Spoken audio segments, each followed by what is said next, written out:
Derivatives trading involves substantial risk of loss and is not suitable for all investors. Past performance is not necessarily indicative of future results. So stressful. When the world's on fire. Good God. I can't look at this, guys. Like, my strategy is you buy it and you hope that you got a good spot. Yeah, but we all think you're crazy. You don't fight this. No way. The markets are freaking out and you don't think that anything is wrong? Come back tomorrow and I'll lose it all. Should be fun. Good morning. Welcome to the main event, Non-Farms Payroll November.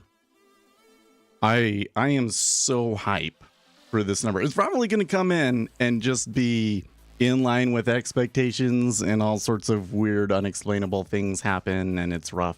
But there's a chance that this number comes in and is really good or really bad, and that could be really bad or really good for the markets. So it really has the potential to just make everything else has happened, and a lot has happened this week and this month, but it could just make everything else seem completely irrelevant. So I'm hyped. Let's go to the charts and look and see what they did overnight, although my reading suggests that not too much has happened. Whoa, well, something happened in copper. Something happened in copper. Look at that. Woo-wee. Well, okay, so one of the things that I did read is that there's more rumors about reopenings in China, even though like China has been saying, hey, it enforces zero COVID. So I don't know what the deal is with that, but okay, so here we are. Treasuries did take a little bit of a dive.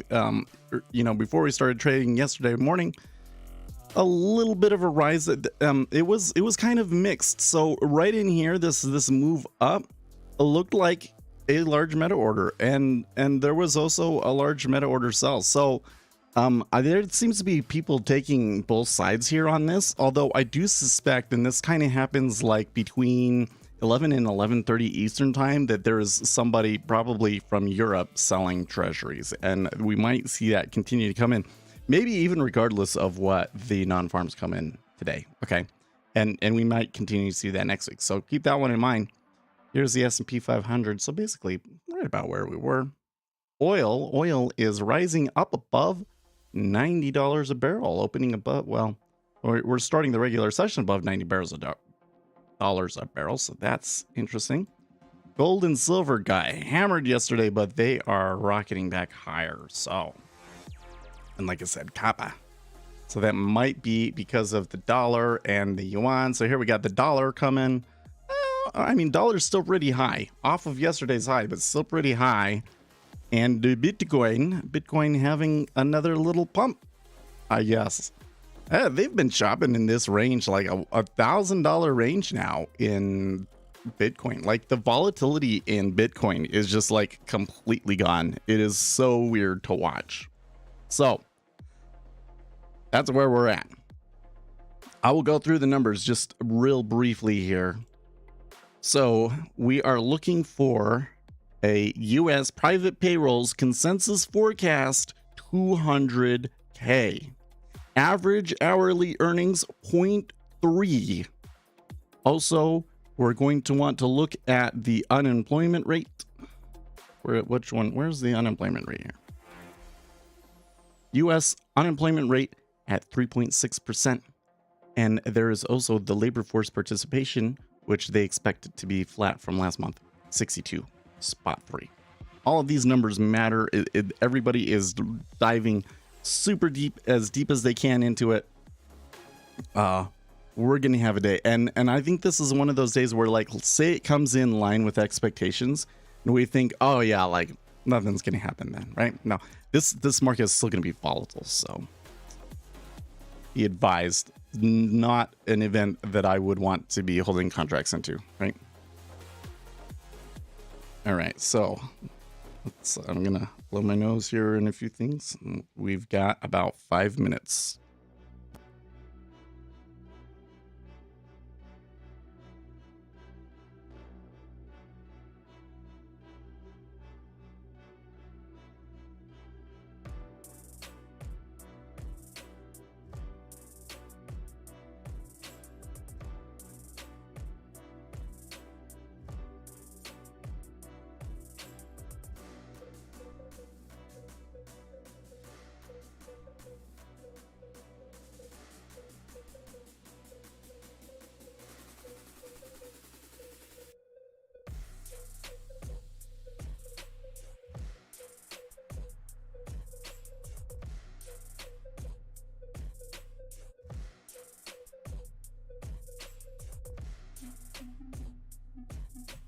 Yeah, gold up $20 with bonds down. So bonds aren't down too much though. So again, coming back here, bonds are kind of just kind of ranging from in the area that they were at towards the close yesterday. The pressure looks like maybe it's down at the moment, but I don't think we should read too much into that.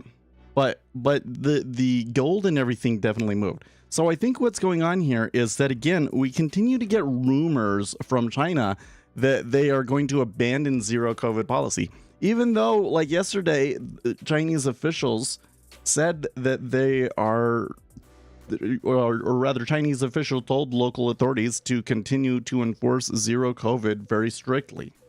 So I don't know what's going on there. That is super bizarre to me to come in and read my news squawk and see that those rumors are still going on and moving those markets in China.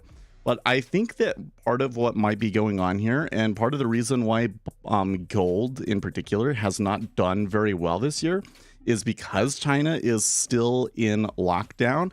And a lot of the demand for gold, and I mean like the consumer demand from gold in particular, comes from China. The Chinese really like their gold.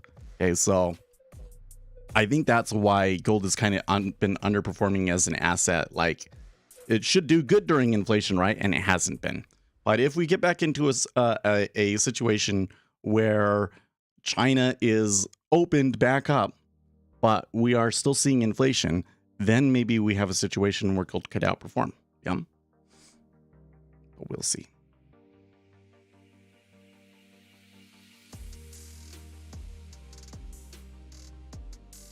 But you can see it in the tape, right? Like, it's not, I'm not seeing significant moves per se, like price moves from all of this, but people are definitely taking some positions ahead of this news, probably trying to hedge their portfolios, right?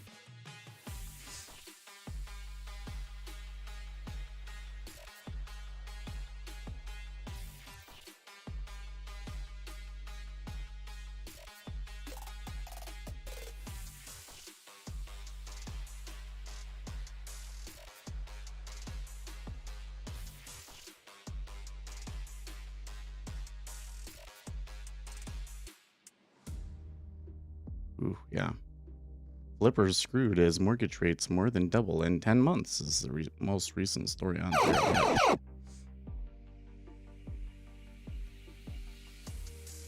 Yeah, so they have a story on this here. Let's see. Chinese stocks soared again on Friday as speculation mounts. The bottom is finally raved after nearly 2 years of declines and $6 trillion in market cap wiped out. Zhang's meeting has already been confirmed. I cannot emphasize how significant his statements are. It seems that he implicitly confirmed that the WHN meeting and said that economic development will now be prioritized over COVID prevention. Pivot is coming soon. So I guess that means that they are saying continue COVID right now because they haven't made a decision, but that they have a meeting and that they do want to flip. Man, I think the most likely scenario here is that these numbers come out in line with forecasts, but I keep having this daydream that like the headline number is negative, and this just goes crazy.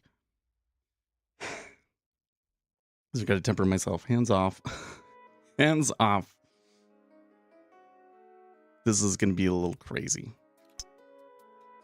Okay.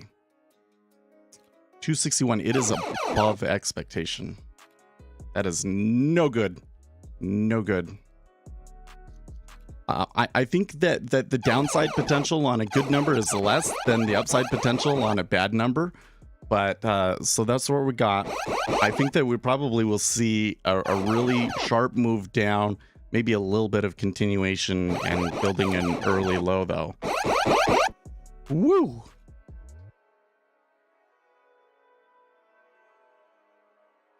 So it was only 2 basis points in the treasury so far.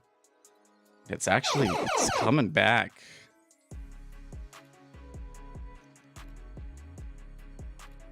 Coming back quite hard.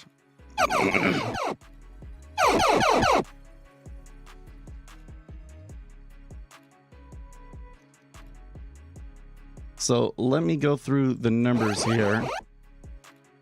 Oh, okay. So 233 versus 200. Average hourly earnings was higher than anticipated too at spot 4 versus spot 3. That is not good. The labor force participation rate is 62 spots 2 versus 62 spot 3. So not a huge change. And the unemployment rate did edge up higher to 3.7 versus 3.6. So I think that the Federal Reserve at this point probably cares a little bit more about the US unemployment rate. So the number that we just got isn't all bad. But non-farm payrolls was above expectation, and the average hourly earnings was slightly higher than expected, which is also not helpful. So it is definitely a bad number for markets. I mean, it's a good number for the labor market, but a bad number for markets.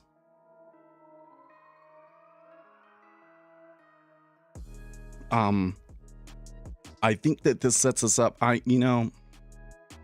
man, the S&P 500 definitely shat the bed, didn't they?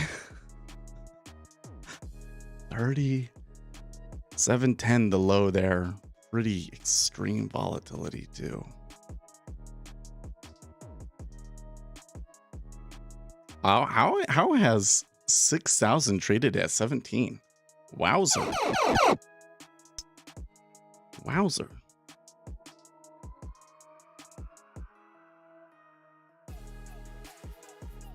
Man, can you believe that? S&P 500 just moved 50 points down and then back up, and they are back to unchanged. What?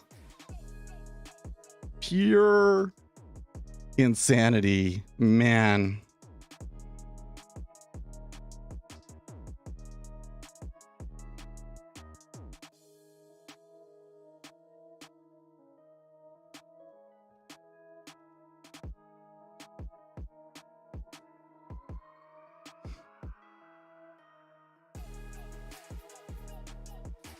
I mean, it's a bad number for sure.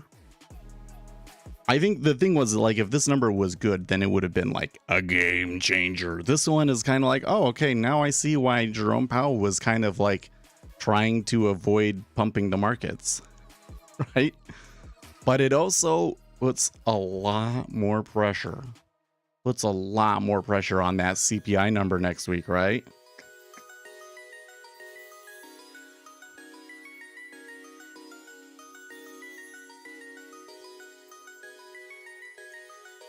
So this one is already giving me that kind of, this is a tough trade, because I mean, the obvious trade in the S&P 500 is short, and they completely retraced the move.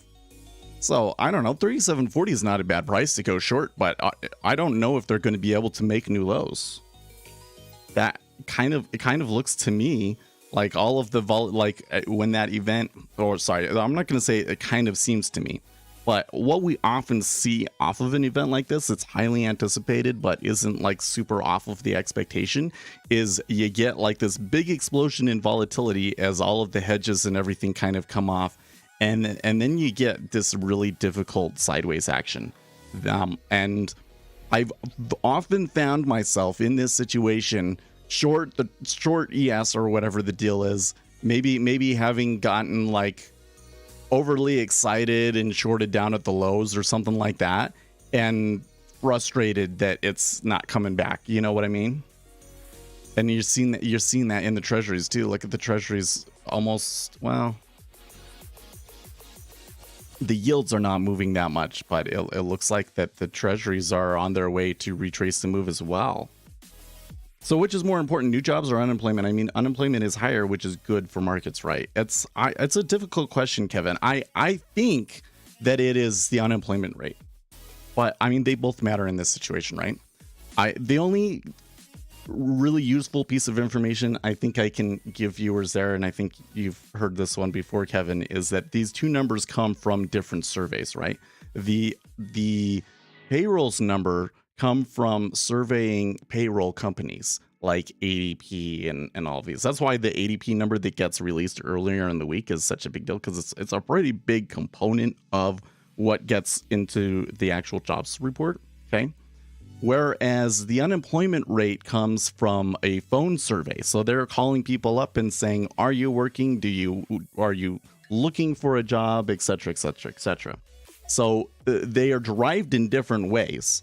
So you can kind of come in and look at it and say, in this situation, what kind of aberrations might you see from payrolls, and what kind of aberrations might you see from a phone survey, right?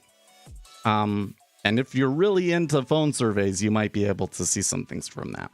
But I have no such insight. I do think though that if I'm looking at like a metric, the Federal Reserve wants to see that unemployment rate rise back to the natural rate of unemployment.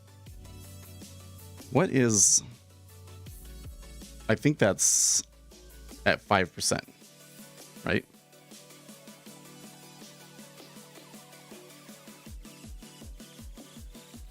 Non-cyclical rate of unemployment.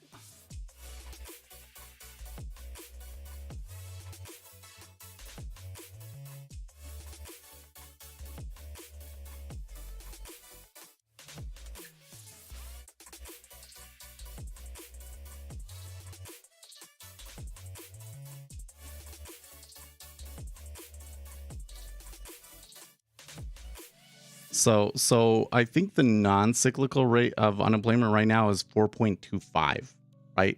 So they want that number that is currently at what, 3.6? Where was it? Yeah, 3.7. They want that to be above 4.25, right? So I think that gives you a good kind of benchmark there, right? So I think the Fed very much cares about both of those numbers, right? Now, here's another thing that I would say. I've read a lot of information. I mean, Zero Hedge is talking about it, but this is not the only place that I've seen it, where a lot of people expect the December number to possibly even be negative, right? So that would shift things real quick, right? You think the unemployment rate gives a better indication of where the labor market is heading? I don't know. I think if I was an economist, I would probably be looking at the unemployment rate more, because the unemployment rate is the kind of the number that I could like plug into all of my models and kind of try and guesstimate where other things should be or going or needs to go to, right? Whereas I think that the jobs created number is more of a number like that the traders can use, right? Because that's like a really granular number that really get, you know, that I can say how much did we create compared to the expectations. So I think there is a little bit of a disconnect there between what traders generally look at, you know, and what economists look at.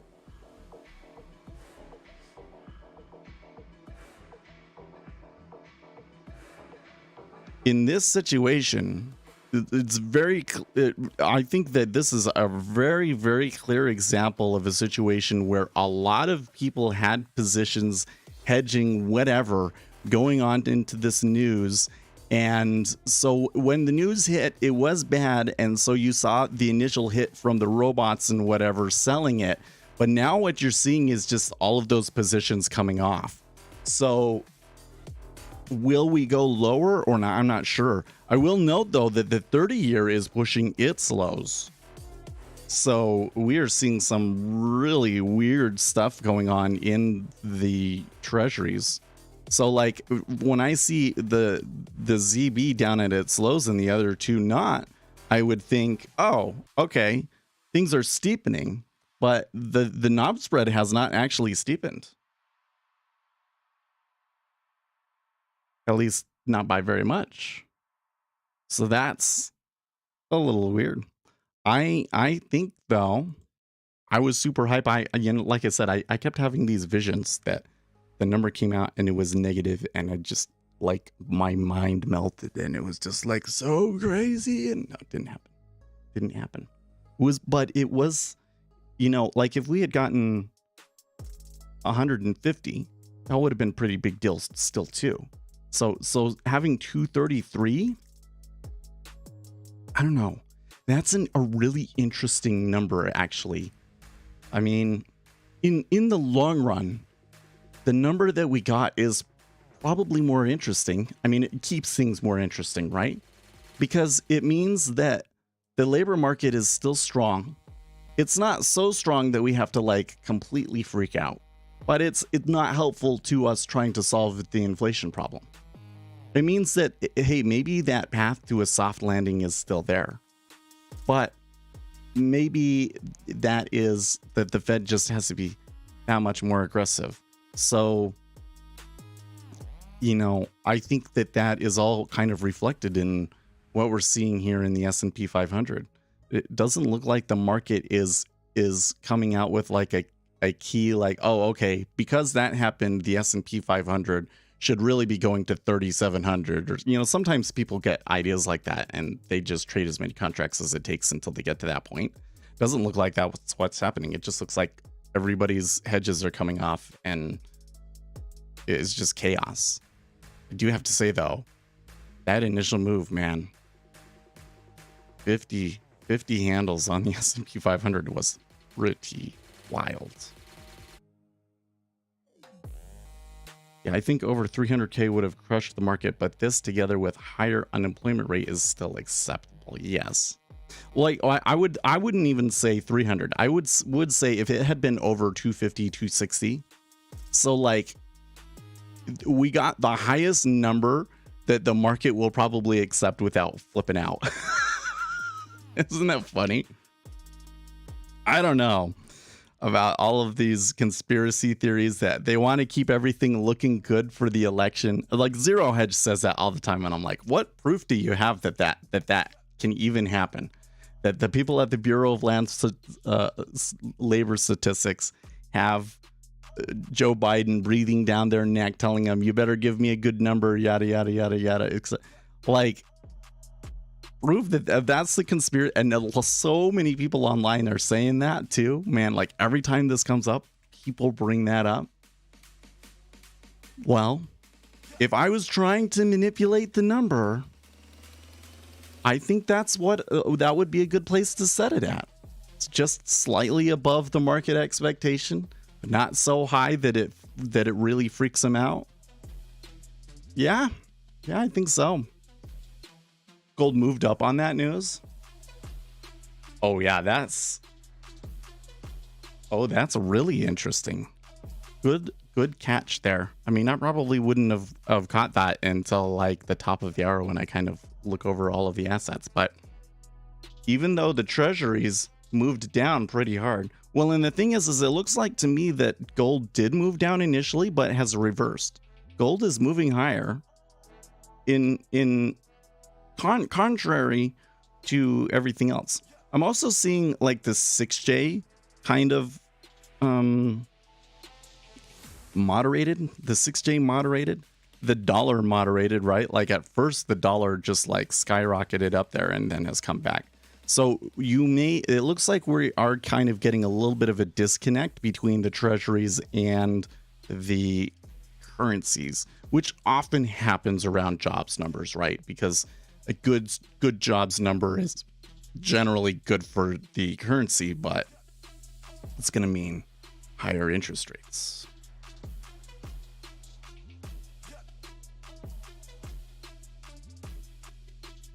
Wow, this guy caught 37.60. That's a good catch if he did. That's a really good catch.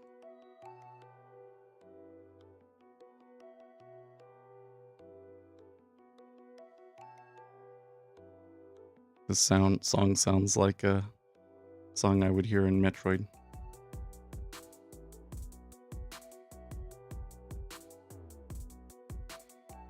Come in here and look at ES. It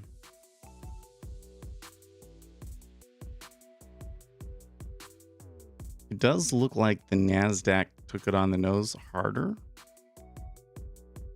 Well, it's kind of funny. Everything is actually up right now. The treasuries are down, but only like a slight amount on the overnight. So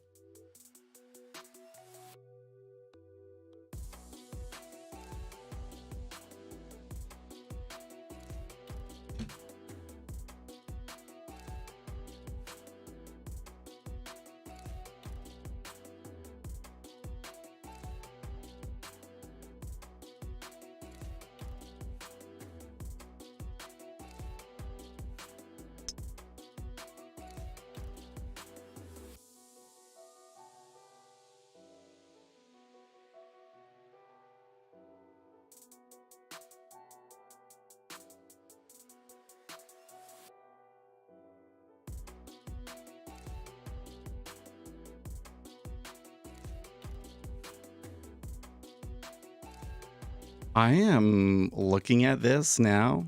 Okay, so the treasuries are back to unchanged, right? I'm seeing some stuff in the flows that I don't think I can explain. All three of these are coming back, buying quite heavily. That this is a little weird, but and look, there's even some aggressive movement there at 26.5. It was coming down, and then somebody like slammed it up, bought it all up 26.5. So it's like some sort of really crazy contrarian trade coming through here or something. Are there price alerts on Jigsaw? So I don't think that they have anything like if it reaches a certain price, you hear a sounder or anything. I don't think that they have that yet. I think that they have a lot of the base for that in their charts though. Unless there's one for... Okay, so this might be because of the Bank of England. So the Bank of England keeps saying you're going to over tighten, right? So there's like these levels sort of thing. Maybe someday you could set up alerts based on the alert columns. But I don't believe that they have any kind of sound that happens yet.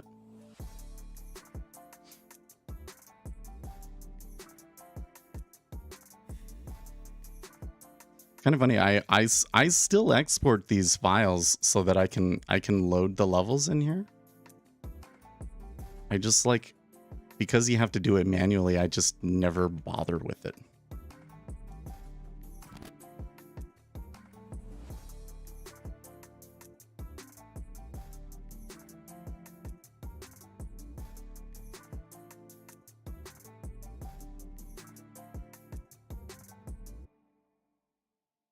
Oh, I guess I took it off my chart because the levels I'd be getting would be from 9/5.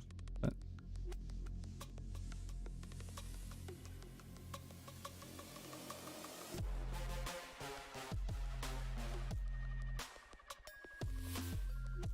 so this thing right here,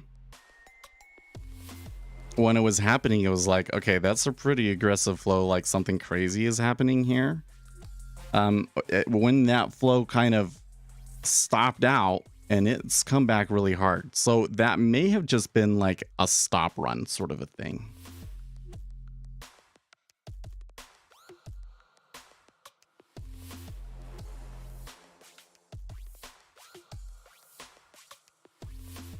I'm thinking in this kind of a situation, if we were to take a trade, I think it would be better for us to take kind of a market maker approach. And here early, especially before the S&P 500 opens and everything, we could definitely try a trade. I think the difficulty I have if I were to try a scalp, I guess we'll try one on sim. But is determining the direction, because we're like at unchanged. So does that mean that we should continue to move lower though still? I mean, I do think that the fundamentals suggest that interest rates should rise. Oh, you stepped away and it popped up.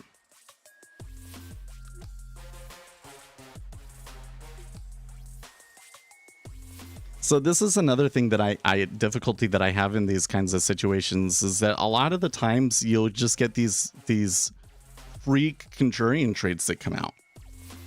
And I don't think that there's really any rhyme or reason or kind of predictable thing to it. It's just like people do crazy things because there's crazy action, you know?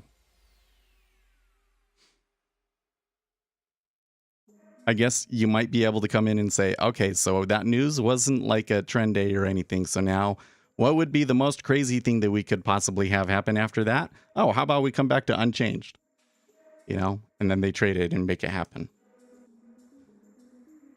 Well, let's try and read through here what people are saying. Nick Timiros.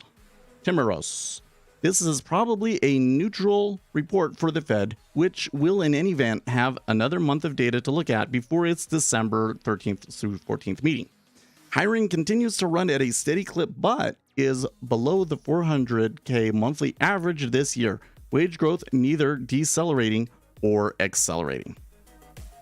I mean, it moved up slight, but that's not, it is higher, but it's within the margin of error. So that's why I think you say that it's not accelerating or decelerating. I love Nick. He's such a cool guy. Maybe I just think that because he's always got the inside scoop, but he is, he is the top journalist in our field, and I have tremendous respect for him.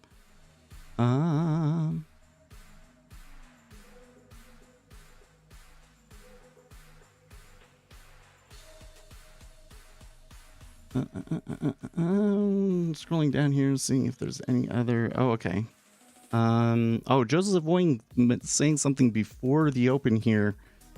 The Fed's foreign RP pool rose to its highest ever. The pool is like a checking account for foreign central banks. The rise is likely because 1, the rate, same as RRP, has risen with Fed hikes, and 2, foreign central banks want more cash on hand for potential intervention. Let's see.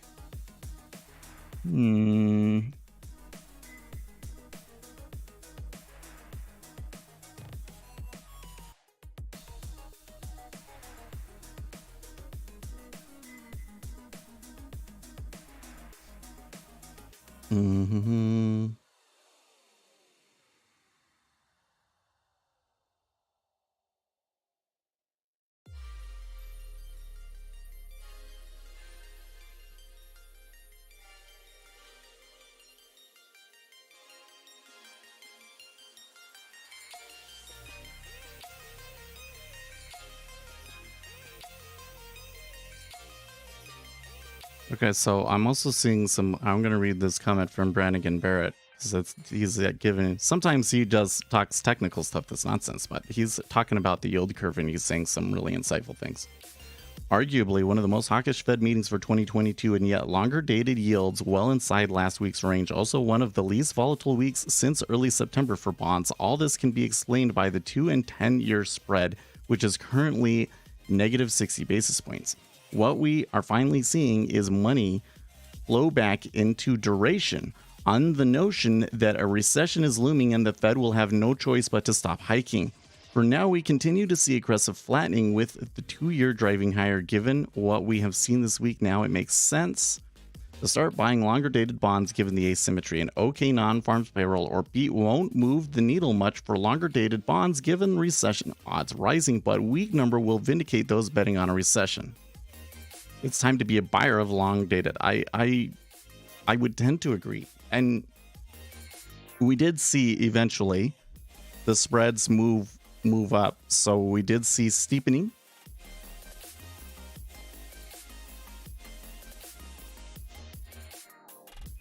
The one thing that I don't think makes sense on this is that we should see the yield curve steepen back out. That doesn't necessarily mean buy longer dated treasuries, right? That means buy short dated treasuries and sell long dated treasuries. But I think that the theory on duration, I think, does make sense. That like if you'll see the yield curve steepen out, but then you would see people would prefer to be in the longer duration. Maybe. Okay. News Squawk. In Powell's word, the question now is now where the Fed gets to. Well, a move back to 75 basis points is a high bar, which is hard to argue from this report alone. Similarly, given recent inflation data, nothing here convincingly pushed back on raising the dot plot in December. 30-year can't go higher without. No. I'm talking prices. But lower interest rates, higher prices. And I think that's what he's saying too, is he's saying that,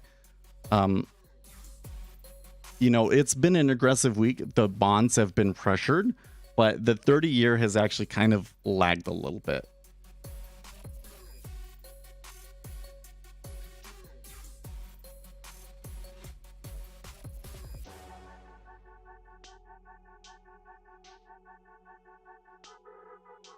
I think he has an insightful comment. I don't know if like the trade makes sense. I guess it's a little above my pay grade. All I care about is my data feed, my poor data feed. Oh no, what happened? Has that killer?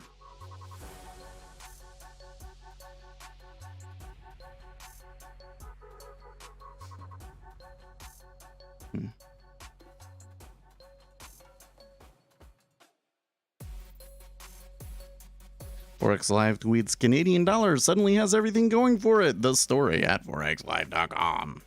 Okay. I don't normally like highlight stories from them, but that one sounds interesting. I'm not going to read it, but maybe it's worth going and checking out later.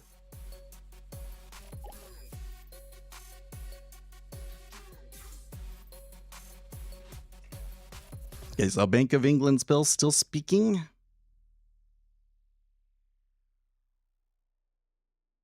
You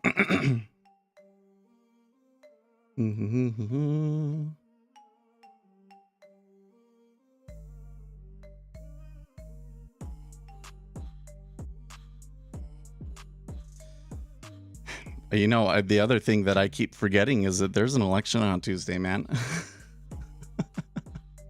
And you'll believe it. You know, I've been reading the RCP average, the estimate now on the RCP Real Clear Politics average is Republicans take the Senate 54. Like, what? That's crazy. Because I remember, you know, it's so funny because I remember was talking to my son about this. He was like, I think he's been influenced by the leftists. Okay, he's been influenced by the leftists. It's okay. It happens when you're that age. That's what tends to happen. Okay, but so he was like, oh, I think that the abortion issue that they probably will. They probably will really help Democrats out, and Democrats will do a lot better than expected. How old is he? He's 14. He's going to be in high school. No, I guess he's going to be turning 15. I know. I don't think that I completely. It's a really bizarre thing. Let me talk about the story first, and then I can hypothecate about the woke agenda. Yeah. So and I told him, well, what we see right now is that the Democrats are going to get just absolutely destroyed. And it might come back, but even if it comes back, it's highly unlikely that they maintain control of the House of Representatives. And it will probably be close on the Senate, but it's probably unlikely that the Republicans take the Senate. But the way that when we make errors on this stuff, the wave always ends up, well, not always, but very frequently ends up being much larger than we expect, you know? So if I'm making any kind of mistake in my own forecast, it's that the Republicans are actually going to do better, right? And it's looking like that's exactly what's going to happen. Like, I'm going to be right. So I'm definitely going to be back to him. I'm like, see, your stepdad knows a thing or two about politics and statistics and surveys and stuff, right? Yeah, okay, so Trading Floor Audio retweeting Nick Timoros's suggestion that the jobs report is neutral for Fed policy. And we are seeing like a further rally here across the board, both in equities and treasuries. You know, if I come back over to the treasuries here, okay, yeah, we're up. I wouldn't say that this is like, oh, this is a crazy up move that makes no sense, yada, yada, yada, blah. No, probably not until we're reaching like overnight highs at 110.03, which is still quite a ways away. And I'm not so sure that I want to trade this. I am seeing pretty heavy volume coming into the 5 and the 30. I wonder it could just be short covering. So we got to be careful about this. If we wanted to take the long trade, it might make sense. Stop runs, short covering. It's just we got to be careful because that one would probably die down really quickly. So if I see any kind of like really big crescendo sort of buying event here in the treasuries, I'm going to be more apt to like not necessarily take it the other way, but get out. So let's do a sim trade here. Okay. I'm gonna do this and try and build myself a little bit of space.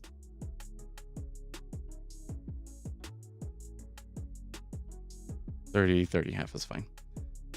Okay, so have I lost my son to the woke agenda? I don't know. I mean, his friends are all a pansexual, so it's kind of a weird thing. Oh yeah, we come back over here. So like all of his friends are pants. So it's like his girlfriends aren't girlfriends. They're, you know, like they'll have what to me appears to be a heterosexual relationship, and maybe they're playing it up for us to some extent, but they're the girl is transsexual, is actually a boy, and we refer to them as a boy. Okay, what is pansexual? So I gotta be careful because I don't want to like, there's like what is pansexual, and then there's like what does Seth think about what a pansexual is. So a pansexual is generally like a person that is attracted to everyone, right? So like if you're gay, if you're a gay man, you're a man that's only attracted to other men, right? If you're pansexual, it means that you're just attracted to other people no matter what, right?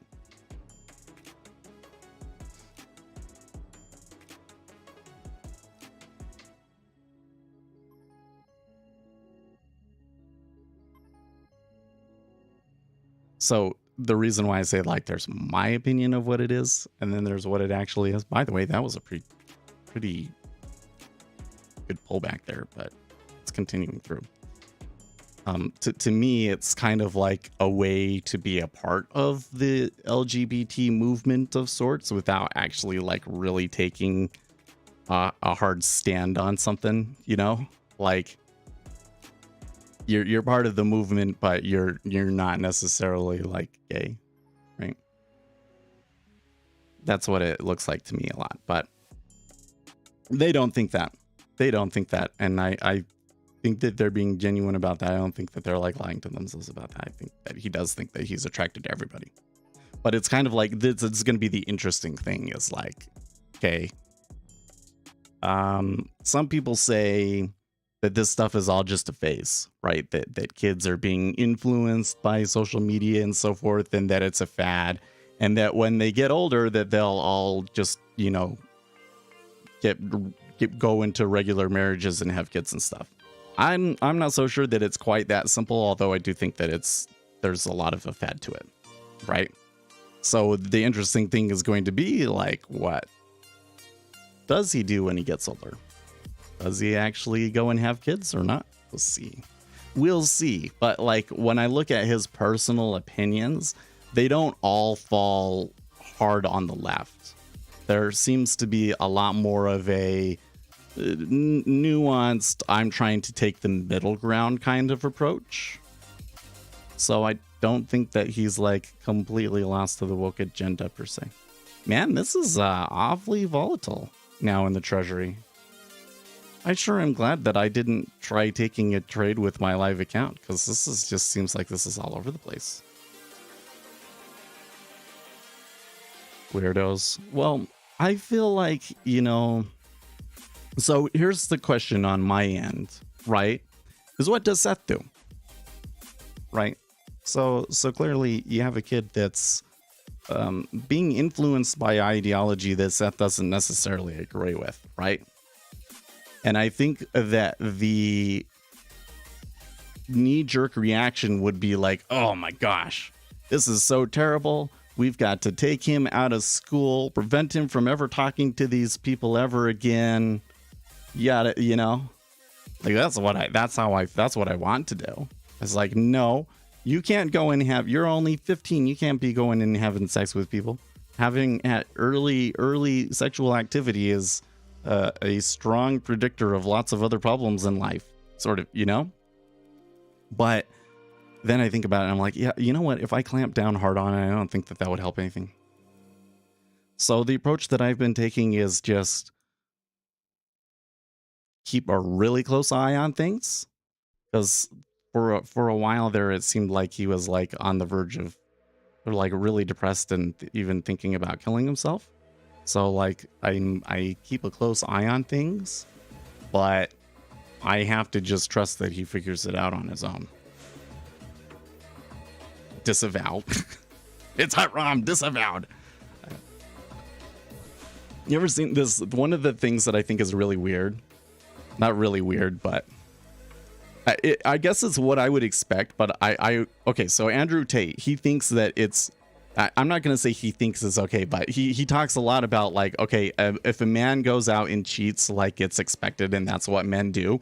But if a woman goes out and cheats, it's disgusting and it's awful and all of this sort of thing. So he holds a double standard in respects to this issue. And part of me thinks that he just does it because it gets attention and it gets people mad. And that's like what would be expected for his character, you know? But the thing that I think is weird about it is that whenever it gets brought up, he says that's haram. Like, what? Why would you say, are you Muslim? I don't get it. I don't get it. It's weird. No, I don't think that disavowing.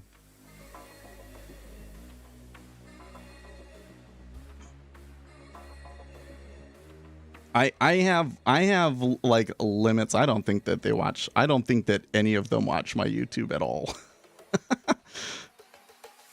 Dude, like, so my wife watches a lot of the videos as like okay, do you see anything in the video that I need to fix before I post it? But she's not. And she doesn't remember anything that I say in the videos or learn anything from them. They just have zero interest in it. At some point, I'm going to get them into it, though. They have to be. I believe very strongly that it is my responsibility to help them make a living. So I'm going to be disappointed in myself if, you know, they end up in minimum wage jobs for most of their lives or something like that. You know, like the goal is they should all do better than myself. It's probably not all of them are going to do that, but. And especially for the boys. And Everett's the first one. But you know what? Man. My wife's ex is gifted with people in a way that I am not. I'm not going to say that it's like gifted with people overall. Like, I think he made a lot of really kind of bizarre mistakes. But they are just really good at speaking, you know? And he definitely passed that on to the kids. They have all been like really high language skills, reading and writing skills, well above their peers. I go and read the essays that he writes, and I'm like, well, that's not really a very good essay, but you can write. You are going to get there. By the time you're done with all of this, you're going to be good at doing this, right? So, yeah, is it charisma? So the reason why I say I don't know if it's like totally like that is because I think that there's a little bit of narcissism there. It's not like I think that he's like has a disorder or anything like that. Just that I think that there's a slightly higher narcissism than the average person.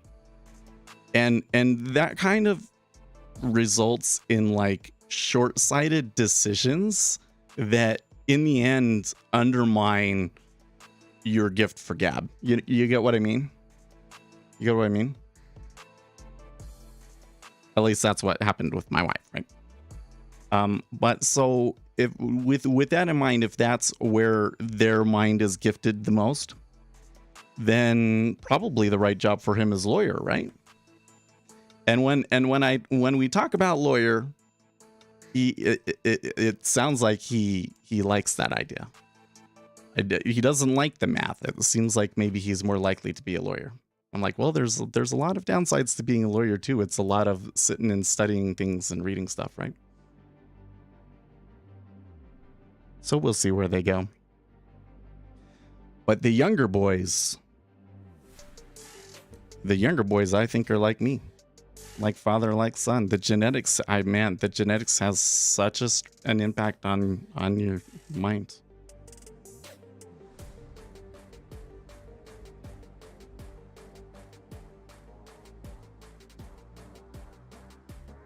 What? Nate Silver is now writing that the 2022 polls have overcorrected from 2020 and placed too much emphasis on Republicans. He literally floated an equally likely scenario in which Democrats gain seat in the House and Senate. Yeah, that doesn't sound very likely. They are literally, no, they're not literally you.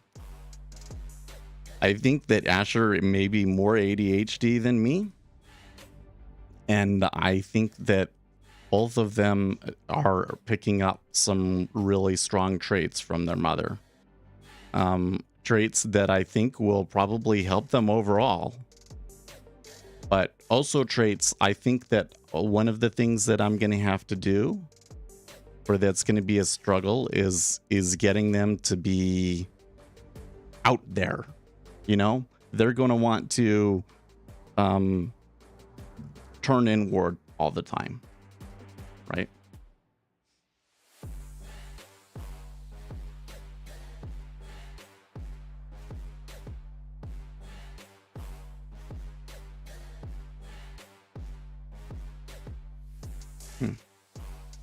Well, for a while there, I was feeling a lot of pressure here on this long, but like now it's going. And it's really going good. We're still at like prices from earlier in the week. I don't know. I look at this, like, could we get back to 4%? Because that would be like the next like really big spot that'd be like, oh, no way. But there's no way that's happening today. We are above the overnight highs though, right? Yeah, that's, you hope we confirm it at the open. 15 minutes. I really thought that any number above would be, any number above expectation would generally be bad for markets, but it would, maybe slightly above would be kind of like somewhat neutral, right? But instead, slightly above is ending up being like really strongly positive, is a little bit of a surprise to me. But I'm not sure if the action that we're seeing here is really like a market voting that, oh, this is like a really good employment number. Actually, we're in the Goldilocks zone and this is so good. I think that there was a lot of people that were hedged short and so forth on, on fears that this number could really destroy the market. So probably there is some flows turning long because of that. And then on top of all of that, you've got like people saying, oh, the market must mean that this is good, and trying to jump on the trend and that sort of a thing, right? So I guess the reason why trying to sort that out, we're trying to sort out like where the flows are coming from so that we can try and predict how persistent those flows might be. And I guess what I'm suggesting is that those flows may not be super reliable. They're probably going to be intermittent. We're probably going to get deep pullbacks, and it will probably at some point die down. In fact, I think that 250, like if I'm looking for like a place to take a profit, and I'm not really seeing it. I do see that big order in the 5-year might be one place to think about. But I think that what I'm going to do is on the sim trade, I'm just going to take the 250.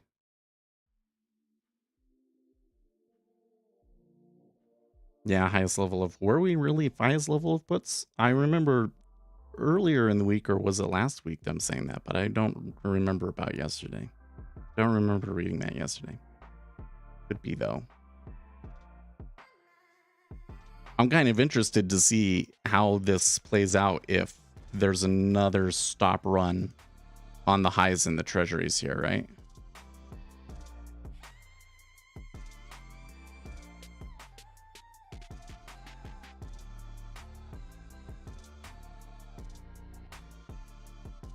But this is definitely the kind of day, though, where I could see a lot of retail traders getting on the wrong side of this and really getting screwed, right?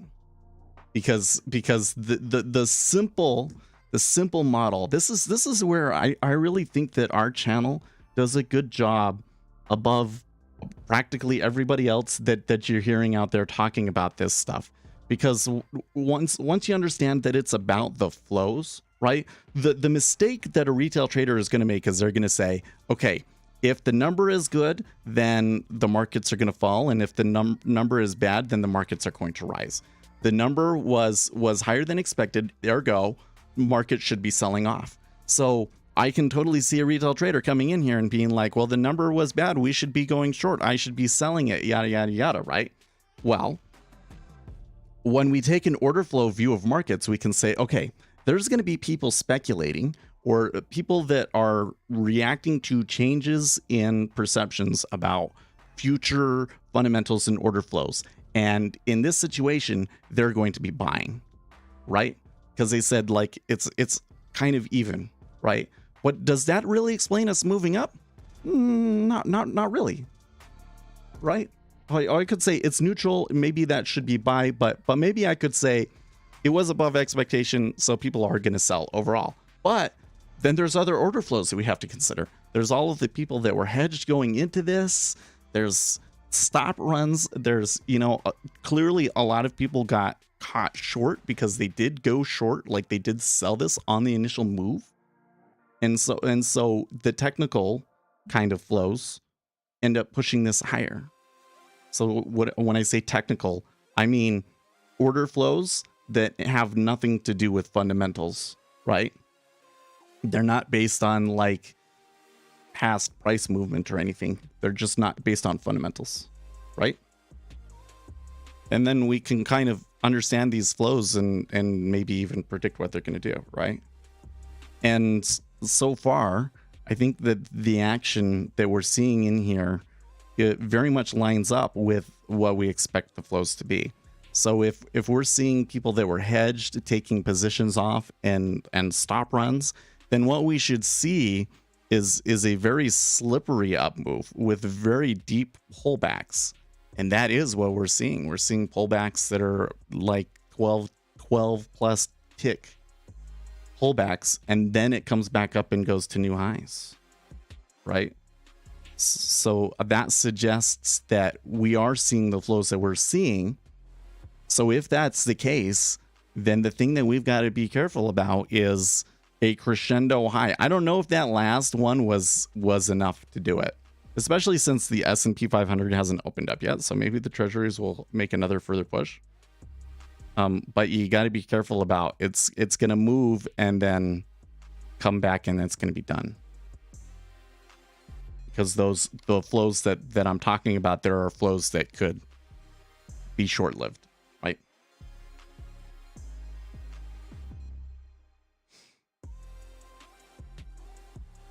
Good morning, 007. Welcome back. I haven't seen you in a few days.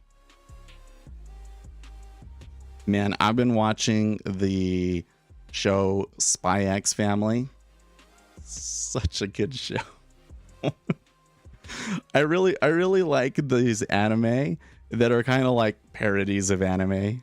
Like, because that's kind of what it's gotten to, is that a lot of the funniest anime is like making fun of really serious anime.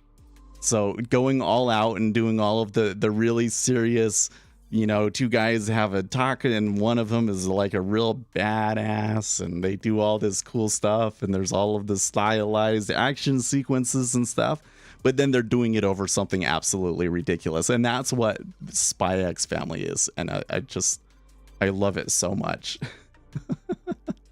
That's kind of what One Punch Man is like too. But you have a spy straddle? Oh yeah? Now, what do you mean by a short straddle? Or do you mean you're short a straddle?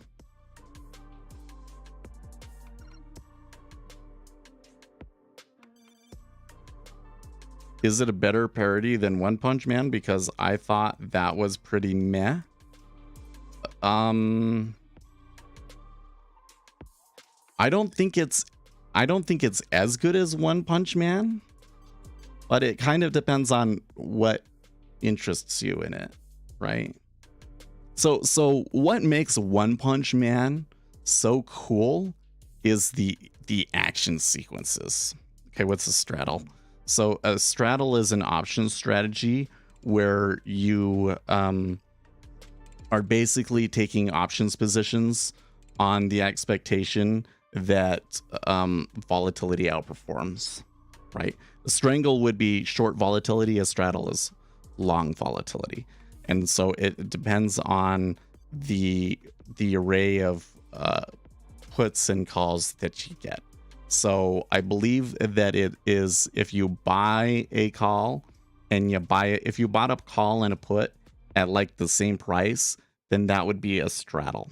Whereas if you do the opposite and you sell a put and a call at, you know, a wider prices, then you're betting on price staying within that range, and that's a strangle, right?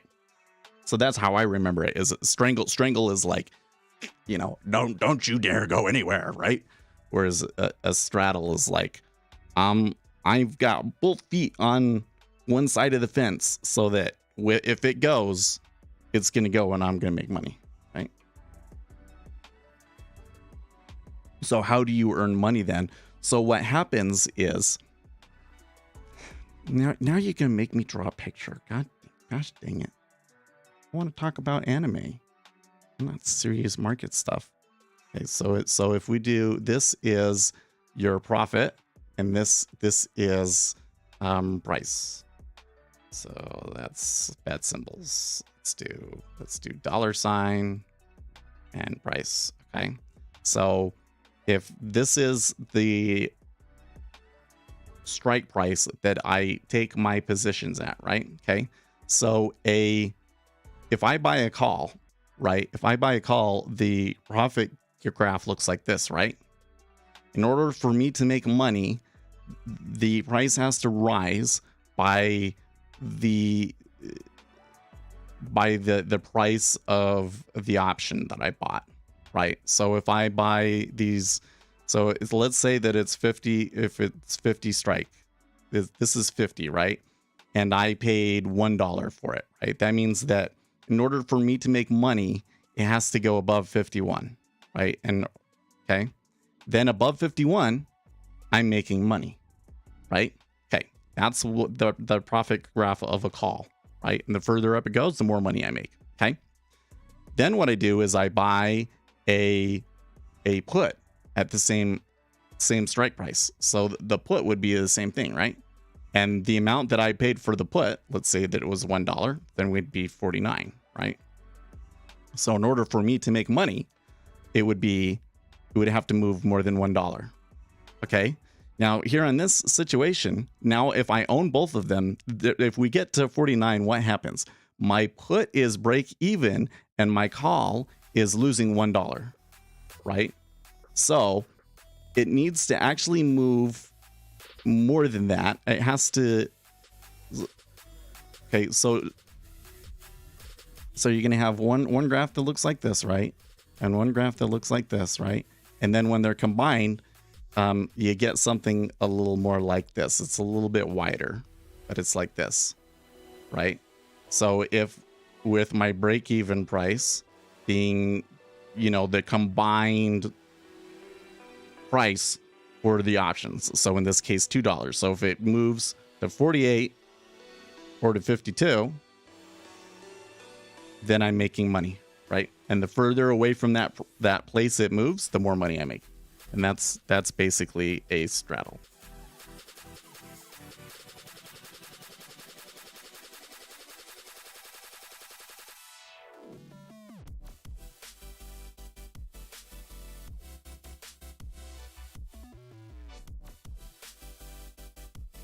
Now I forget how things go, because if I do it the other way, if I have one that's like this, right? And then I have another one that's like this. So I'm buying the put up here and I'm buying the call down here, right? Then basically I get this situation where I make money as long as it's within this range. And the more in the middle it is compared to my put and call, the more money I make, and that's a strangle.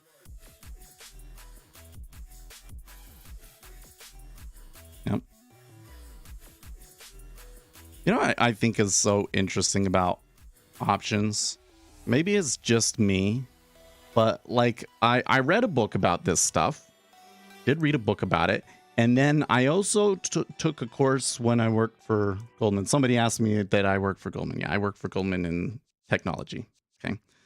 And they had a class where they taught, the guy taught the options, and I've never forgotten it. Like, I would think that remembering which one is which and like sorting out in my head is like, would be really hard, but it's just like second nature to me. It's just like second nature. It's kind of weird. Oh, I missed the comment from Nick Timmeros. Keep in mind that months with more weekend days, October had 10 versus 8 in September and August, can influence reported payroll earnings. Nick Timmeros retweeting Jason Furman. In July, wage growth was up a lot. A lot of weekend days can do that. Weekend pay is higher. Some employers with salaried workers report fixed monthly pay, but then when more hour weekends, they report lower hours that month. Reverse in August. Oh, interesting. Well, I'm sure happy I got out where I did. Although it does look like we could get another leg here. We haven't opened yet, so. So anyways, we were talking about the anime. Back to the fun stuff, right? So One Punch Man is cool because there are these fight sequences that are just like mind-blowing, right? Where it's like this stupid guy, and then he's like on the moon and all this crazy stuff, right? It's a cool show. One Punch Man is, right?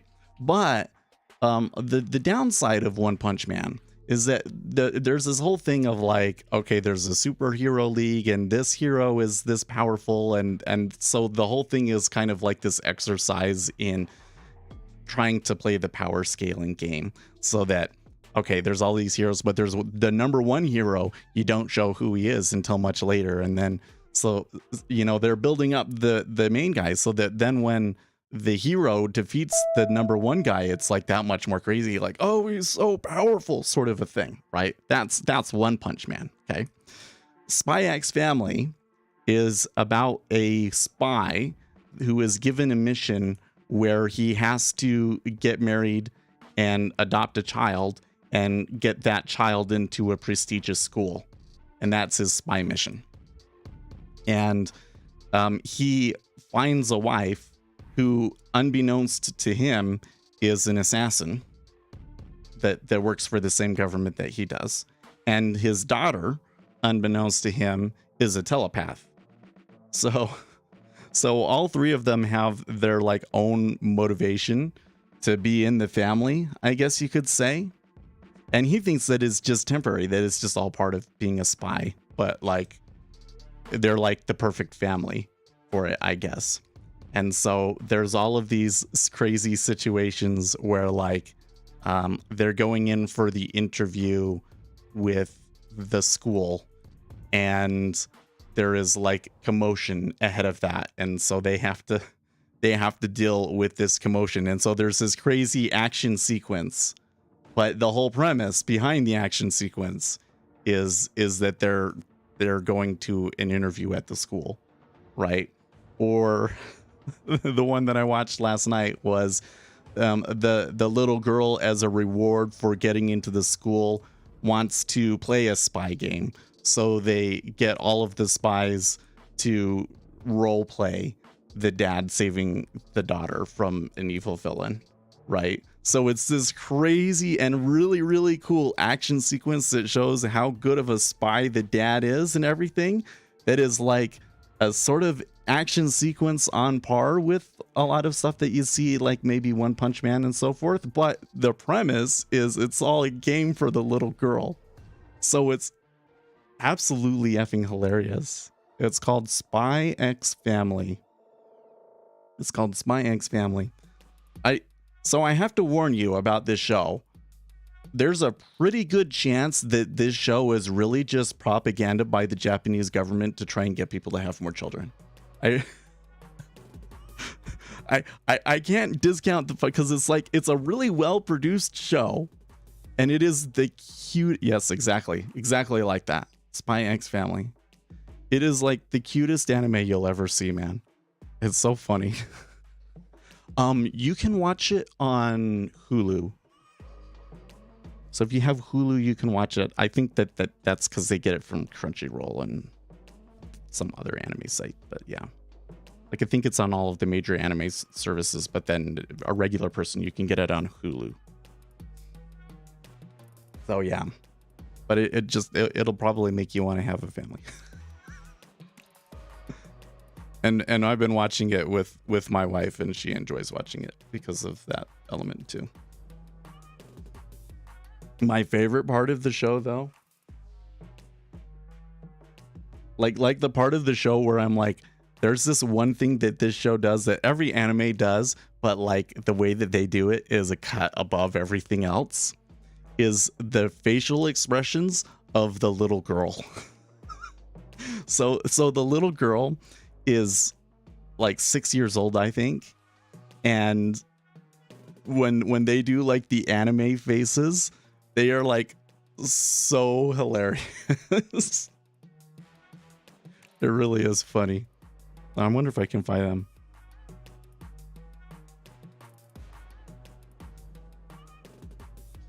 So is it Hawaii? I forget what that means.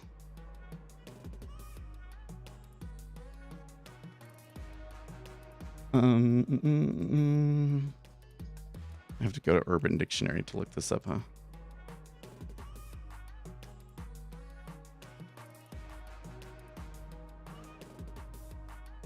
It's cute. I think that it is kawaii. Yeah.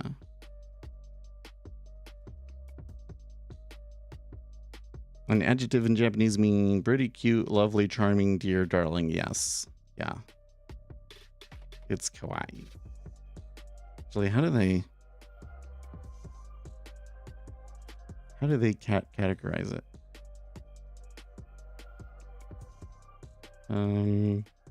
Genre.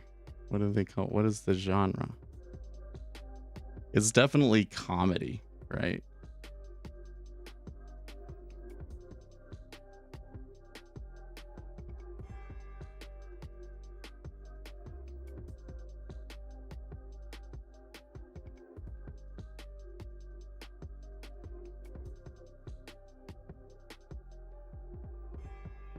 Yeah.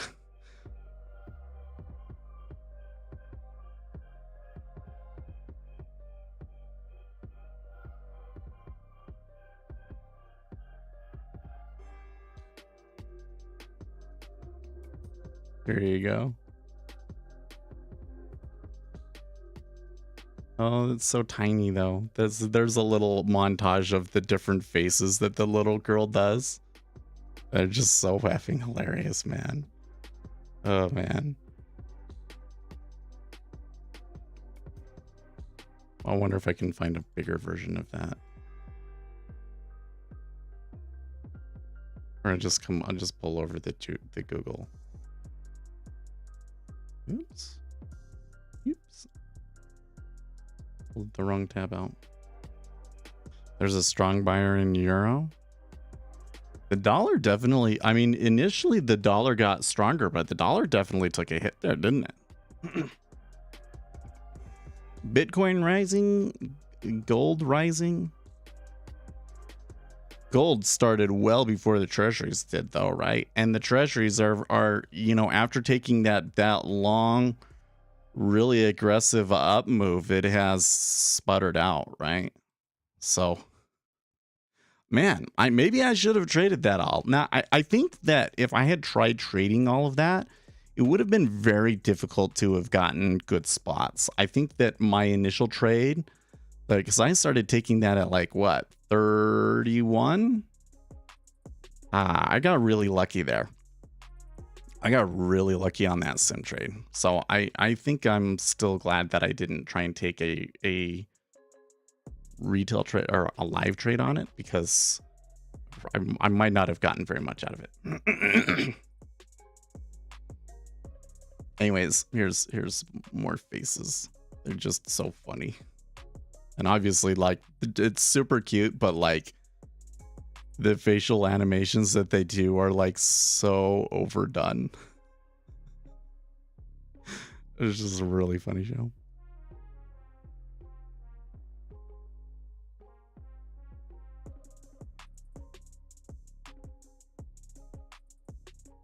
They did her dub really good. Yeah, it's the dub is a pretty good dub, isn't it? Yeah, like that's why I say, like, I saw this theory on Reddit and I'm like, they must be like, they have a good theory there, because this show is so much better than it should be. Like, it's such a ridiculous premise and everything, and like it's produced so well. Like the animation is super clean, the action sequences are really good. It's like, how did they convince someone to put so much money behind such a ridiculous concept? Which is why I think it's a good theory that the Japanese government paid these people a ton of money to try and make the anime that would cause Japanese men to want to have families. That's got to be what it is. What are you asking here? NASDAQ Killer Sierra versus MT5, which has less lag issues on customizable limit order displays? Who knows, but I would stay away from MT5. I don't like that platform. If it's good, then it's impossible to be government funded. Sorry, that's the math.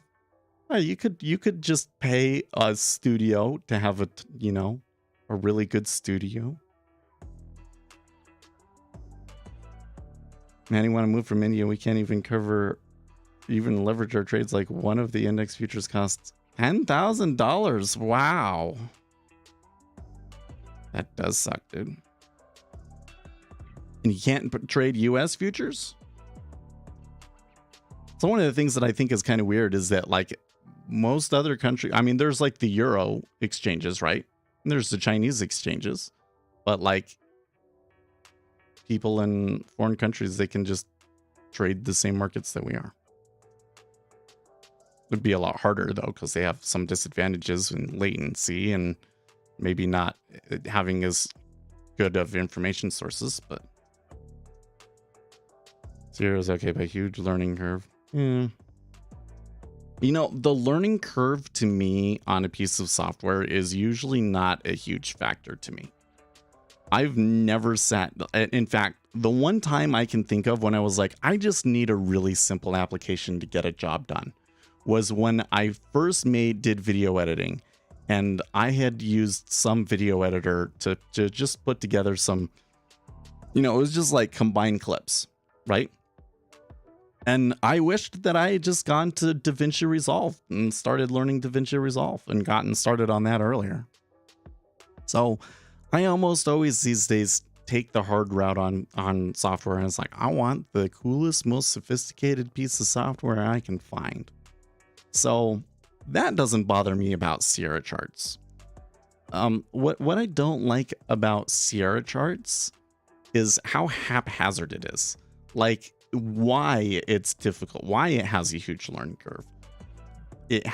Why it has a huge learning curve is because they basically were stealing features from everybody else and just kind of like stuffing them in there. And it's like completely disorganized. There's no like overarching philosophy or theme to it at all. And like all of the settings for like finding a setting is like a total mess, right? And so from the perspective, especially if you're like a beginner, from the perspective of a trader, you know, when I choose a platform, I'm going to want a platform that continues to evolve with the market. And so like when I look at Jigsaw is constantly doing like new and innovative things. Like even with their charts, there are a few things in their charts that other charts don't have by default, at least, right? There are certain features in the Jigsaw DOM that other DOMs simply don't have, even when Sierra charts like tries to steal them and stuff. So Jigsaw is an innovator essentially. They're an innovator. So they're not moving as fast as I would like, but I'm still gonna get like new stuff from Jigsaw faster than I am from anybody else. Whereas I feel like with Sierra charts and what's built into NinjaTrader too, to be frank with you on that level, you know, it's going to be behind. It's not going to get put into those platforms until it becomes like a really popular thing and people demand that they get it, right? Worst charts are rhythmic charts. Nothing can. You're not wrong, Tobias. You want to see a chart? Let's see here. Where is it? I can't even remember where it is. Charts, there it is.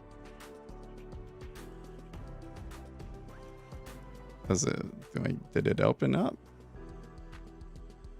There we go. It's doing something. There you go. And then I think I can say ES. Yeah. Come on.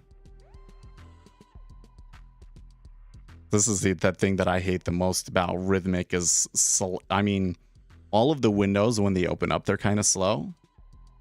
And then, like, I have to open this huge thing just to select ES, for instance. That's stupid, right?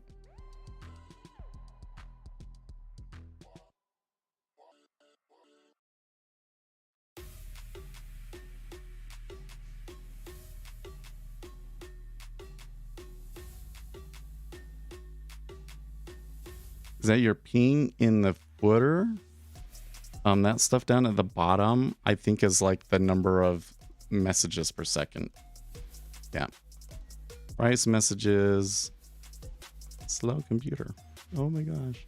Thanks, Rhythmic.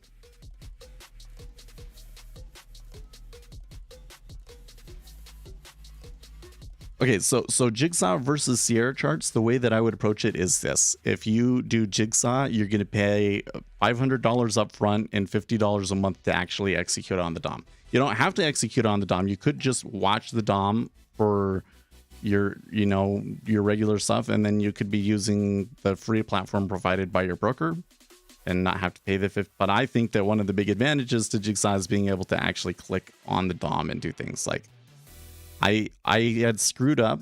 I fixed my problem, by the way, but I had screwed up and it wasn't showing me my positions on the DOM the other day, and it really threw me off.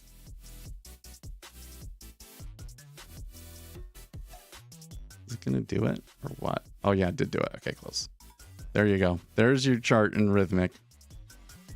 And then I do think you can add indicators and stuff to it, but it's just like it really sucks. I connect Rhythmic to NinjaTrader 8. Yes, I do. So there's a hack. Here's the hack. NinjaTrader 8 still works with Rhythmic if you are using a demo version of Rhythmic. So I have a full NinjaTrader 8 license that I get as part of being a part of the NinjaTrader 8 ecosystem, right? But I can't use it because I want to use Rhythmic data.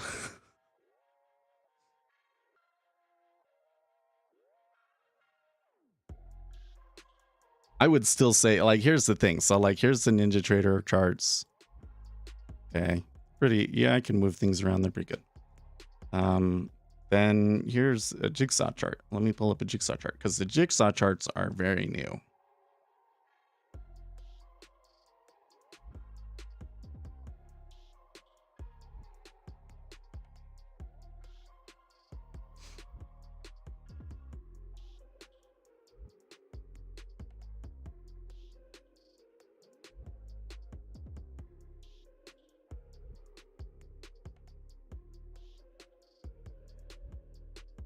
So here's a jigsaw chart. Again, they're pretty good. My computer's being a little bit slow, but they're pretty good. Now the issue with the jigsaw chart compared to NinjaTrader is like there's no customization at all. Like if I want it to be a black background, which I do kind of prefer the black background, can't do that. You can't change the colors or anything like that in the jigsaw charts right now. The hack is you have to use a demo version of NinjaTrader. Right? That was the hack. If you use a demo version of NinjaTrader, then you can connect to Rhythmic. Or you have like your grandfathered in. You have a really older than me. You have like a 5-year-old license, multi-broker license, then you can use Rhythmic too.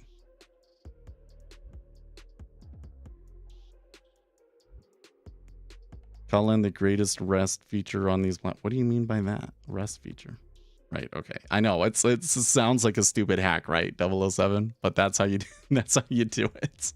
And it works really well, right? And all of the things that I don't get from NinjaTrader because I can't use like their order flow indicators, I can get from Jigsaw, or I've made my own versions of. So I'm not missing out on anything from not using my Ninja license. The only thing I can't do is enter live trades on automated strategies, but none of my automated strategies are good enough, I think, to really trade live with. And I want to make my own platform that plugs directly into Rhythmic to do the automated stuff. I think that would be better. Why do US markets prefer color combination of blue and red? Like I've seen red and green combo in other countries. I think that, well, I don't know. So like green and red is kind of like the classic, but a lot of people are colorblind, right? So the smart developers said, yeah, our default should not be green and red. They should be colors that people can differentiate more. So Jigsaw went with a blue and kind of orange red. I prefer just orange. You look at my chart, you see how my chart is blue and orange? I think that blue and orange is easier to differentiate. And apparently a larger group of people can differentiate between them. So really it has to do with some people are colorblind, right? In Hong Kong, it's different. Red is up and green. Oh, I can, yeah, because the Chinese really love the color red. That's funny.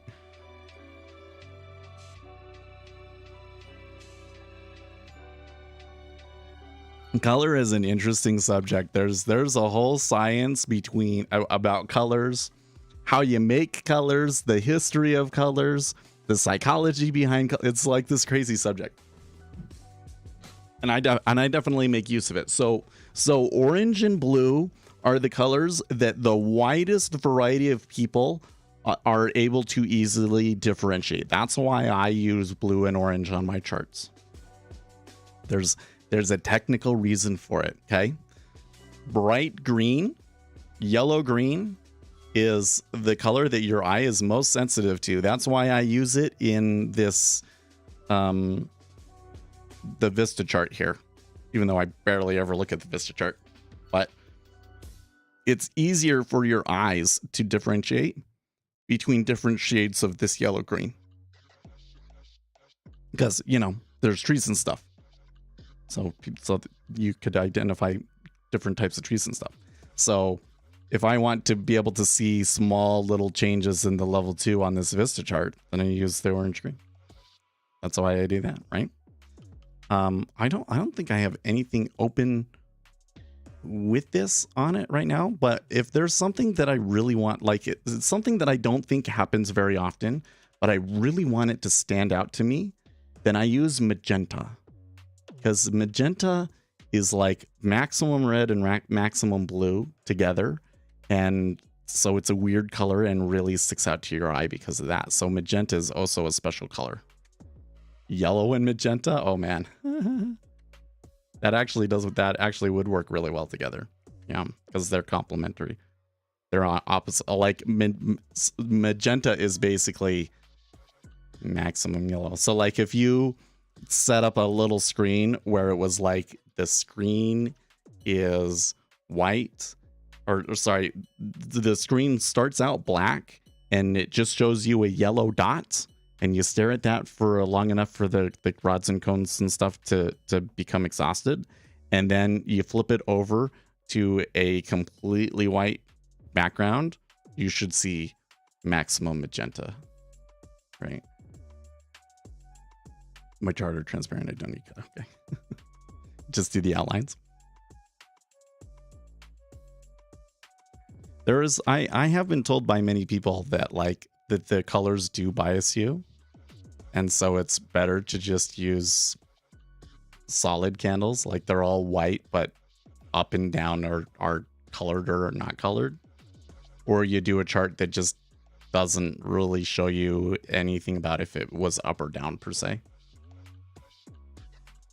Anyways, you can't change the colors on the jigsaw charts, but there are some cool things that you can do on there so I think the one that is the most unique is these swing charts.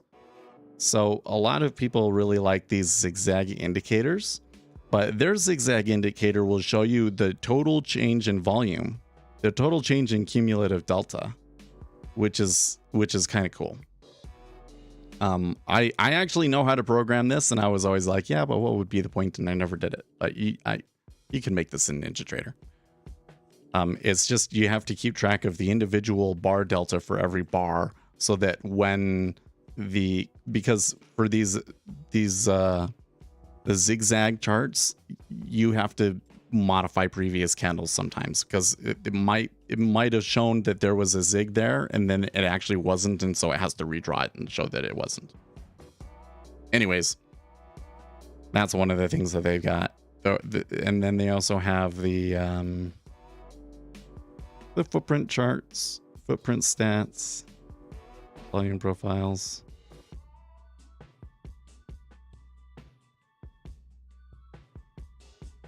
I have to really zoom in. Oh, the particular chart that I have loaded doesn't. Oh, yeah, no, actually it does. Cool. It's just only from since I've opened things. So here I can see all the stats about what the buy, sell, etc. was. And I can draw volume profiles. I think I have the I don't have the volume profiles set up right for them to show up. If I wanted to do volume profiles, I would probably be better to just come back and change the chart type here to show a market profile chart. Right. Profile type,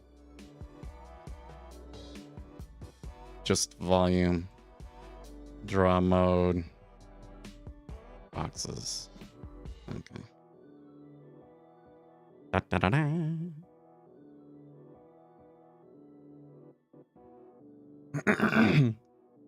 What does it mean to have gaps on the inside print? What are you talking about? You talking about in jigsaw charts? V bottom. Dude, this has been a crazy day, hasn't it?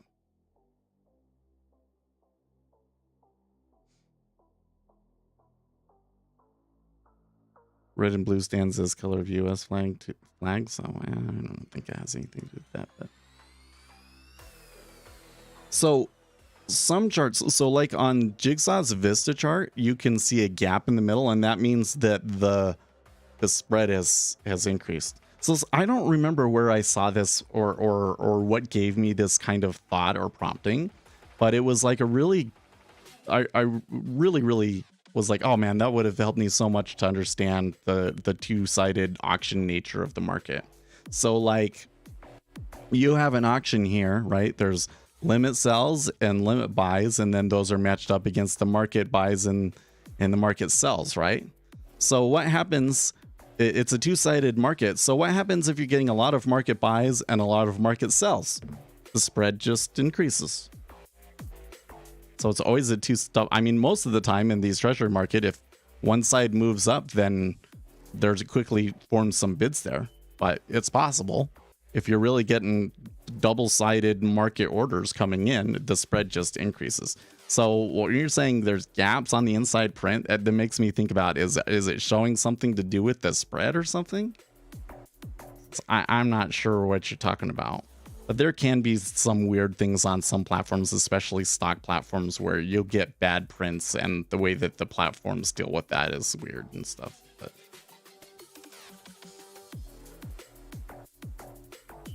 oh, Code Lounge must be a little bit delayed. 90% of retail traders in India trade options and lose their money right after watching it. Yeah, well, that's the way that it is, and for pretty much all retail traders. Well, they did come back to the 26 area, which is the point of control and the VWAP, and bounced.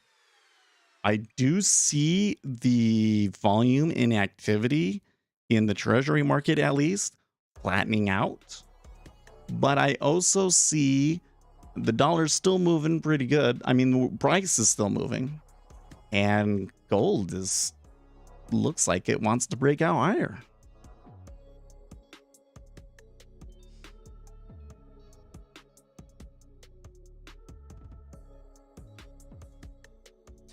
Anyways, for the jigsaw charts, I think I would want to be able to change the colors on them before I really move over to it, because I just don't like the red. I know that's like a really silly thing, but then the other thing that they're missing is spreads. If I can do my spreads, and oh, do they have R squared? I'll open that back up. Do they have? I don't think they do.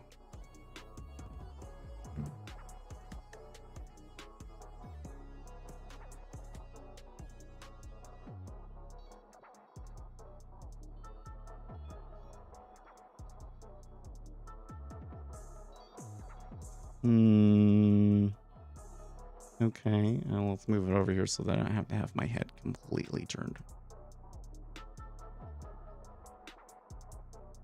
Should make my jigsaw setup video today, as I think what I'm going to record after this stream. Indicators. They ain't got a lot of weird indicators. And the ones that they added, there was like some weird Bollinger ones that they added. I was like, where are these coming from? Who requested those? Where did they get those from?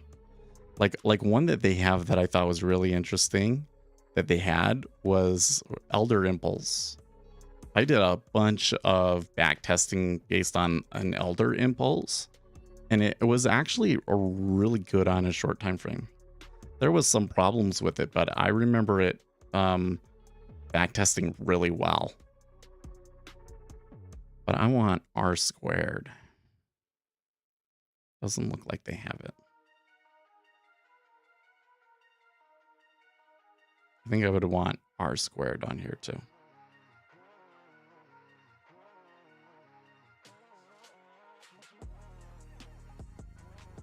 Okay, so we're getting Feds Collins speaking now. Guess he has a bunch of pre-prepared remarks, so I'm hearing the comments from those. I guess you guys can go and read those on your own if you want, but looks like the market is moving around from it, but that it's a wash. Some of Elder's indicators are indeed useful. Well, this is what I find really, I think that this was one of the really instrumental things in kind of pushing me towards where I went. Like, when I think back on it, it's kind of weird to me why I took the attitudes that I did, because I always had the attitude of technical analysis doesn't work, but then I spent plenty of time like back testing stuff and trying to make like a TA based system, or trying to apply some of those indicators onto order flow to see if I could get something out from that. And usually what I found when I started doing that with order flows, it seems like it would work, but then when I would start trading it live, it didn't perform the same way.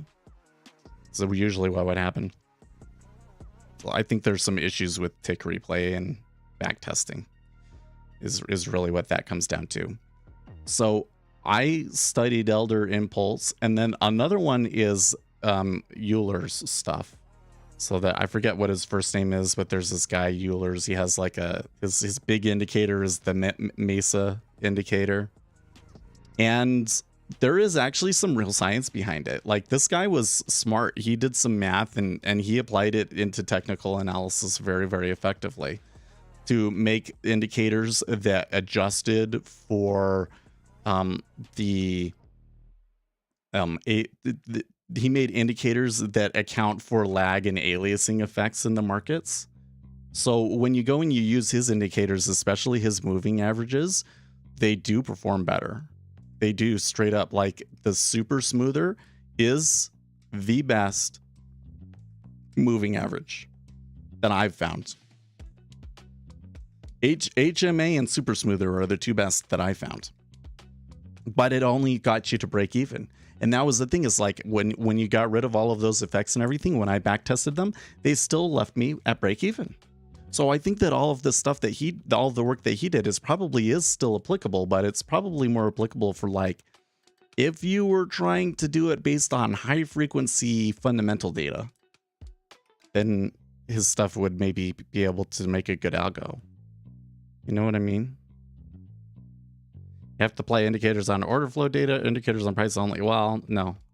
I mean, at the end, technical analysis is still technical analysis, right? That's the conclusion that I had to make, or that's where I came to, was just like, you can get as optimal with your analysis of the past price data. You can get it as quick, as good as you can get.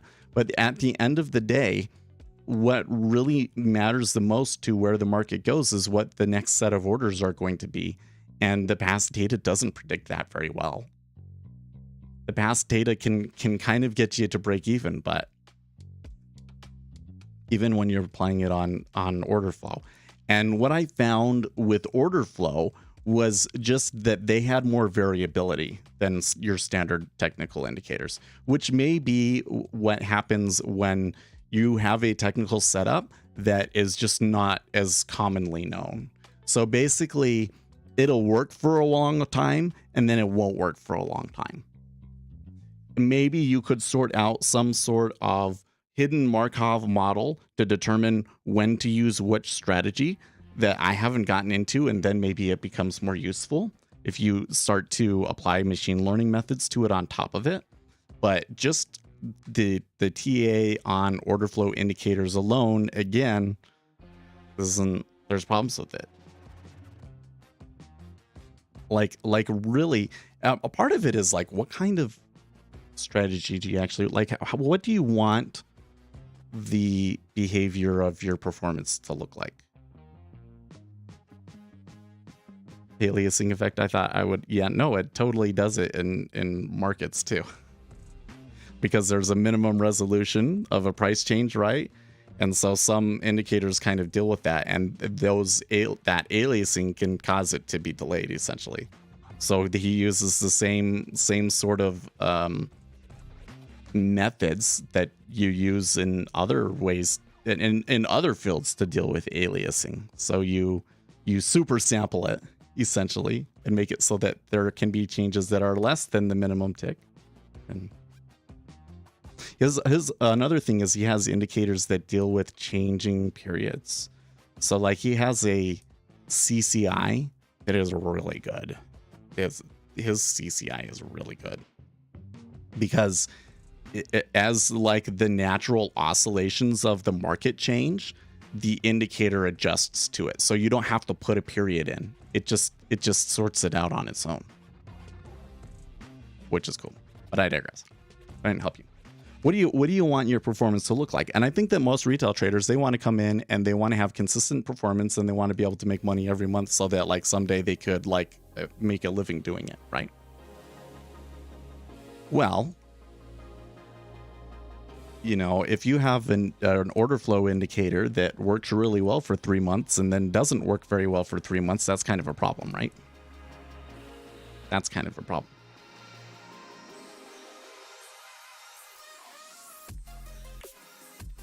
Yeah, it's just one piece or some kind of confirmation you should not trade it on. Yeah.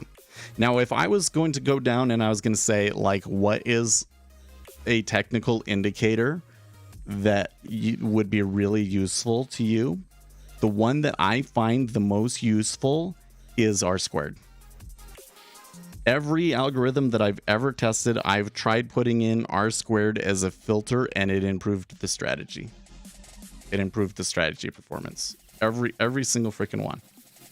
So R squared is basically an indication of how auto-correlated a data series is. In other words, there's a strong and clear trend. So for instance, if I add R squared on top of a cumulative delta, I can see how auto-correlated the volume is coming in, right? So if I'm getting a really good meta order, a long-running meta order, I should see strong auto-correlated order flow. It should see cumulative delta moving in the same direction at a relatively stable pace. That's a good indication that there's a large meta order in the market, right? So trading that alone doesn't really work as far as I've found. But when you're anticipating a meta order and then you see it start to happen in there, and then that's like a really great confirmation, right? I dare you then to trade against me in a combine with it? I don't think that it would. If I was trading against you in a combine with just R squared, unless it was 2020, it would probably lose to you. It probably would lose to you. Although I think, you know, so here's the kind of an interesting thing about this is like, if I'm talking about an algorithm, like again, what your exact goals are is kind of an interesting thing, right? So if the goal was to perform better in a contest than NASDAQ killer, then really what we have to do is we have to say, how does he trade? Well, he's trading NQ and he's scalping and he's doing really, really fast trades. So I think the way that I would want to try and go about beating him, and I'm not going to do it, but I think that I would try and catch something that swung it really, really hard, right? Because like basically you're scalping, you're taking on a lot of risk, but if you can know the direction and you swing it really hard, you're probably going to make more. So does that actually prove that like it's better than him or whatnot? No, it's what you're doing is you're taking advantage of the unique statistical properties of his strategy and crafting an algorithm that will exploit that to try and do better than him, right? That doesn't mean that that's like a good algorithm that I would want to trade, though. You know? How do you compete in a game that's random?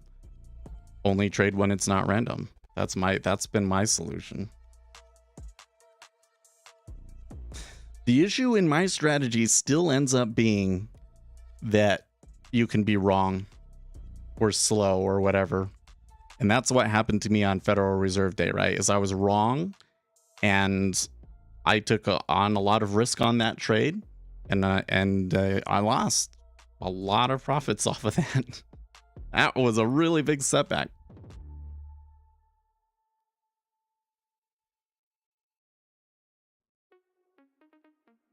Take the expected move of a swing? No, I'm talking about like I would set this thing up to be like, so it would be a gamble, right? It would be a gamble. It would be like, half of the time I would just absolutely obliterate you, and half the time it would be dismal, right?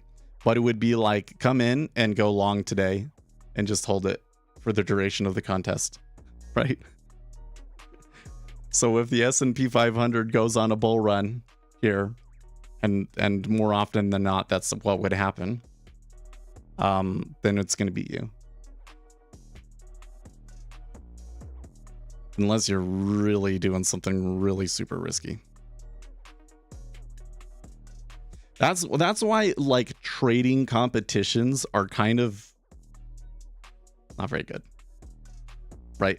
Like they say, oh, we'll do a competition, but like the rules of the competition matter, because at the end of the day, when you're looking at markets, like we were talking about, like you have edge.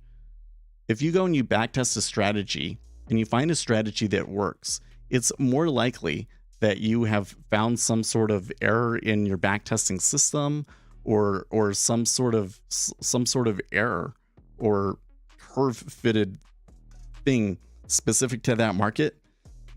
It's more likely that you've done that than that you've found a real consistent, reliable, sustainable edge, right? Because it's easier to find those mistakes than it is to find something that actually works, right?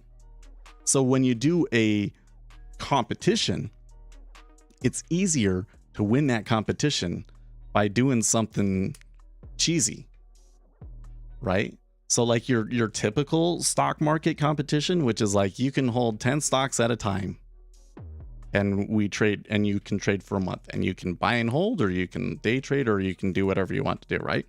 Usually the best way to win those is to go and find a ultra double ETF of some sort and just all in YOLO into it. And if it'll let you make multiple accounts, like make multiple accounts to YOLO into different ones, right? And one of those is going to be the one that pops off and does the best. And you'll be so leveraged that you beat everybody else out, right? That's the way to be. But does that actually make you a good trader?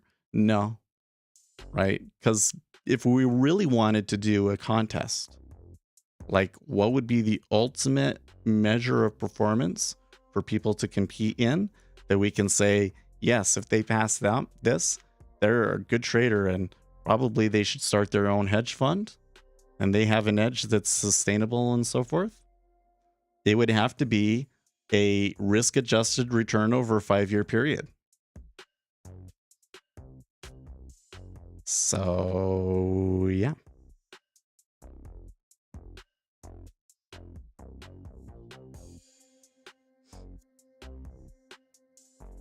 You're the one doing well, but that's what I'm saying though, is what you do is a lot more risky than what I do right now. So if I was going to go into a contest with you, I would probably want to shift over into doing something that's even more risky than you, right?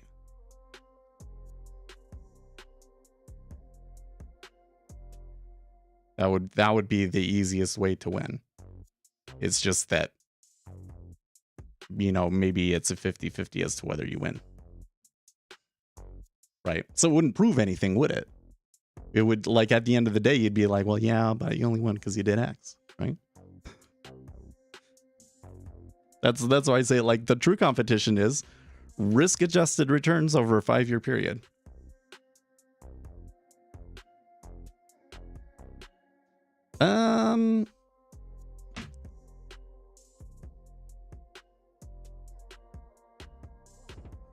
So if you, so let's say you had a strategy, it comes in and it just buys and holds for the duration of the month, and you end up getting a strong uptrend in the S&P 500 through all that time period, right?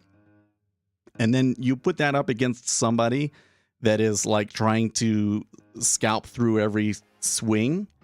I would be really highly surprised to see that outperform the buy and hold. Because generally speaking, a scalping strategy is essentially taking on extra risk to get a return that is less than the buy and hold, but more consistent, right?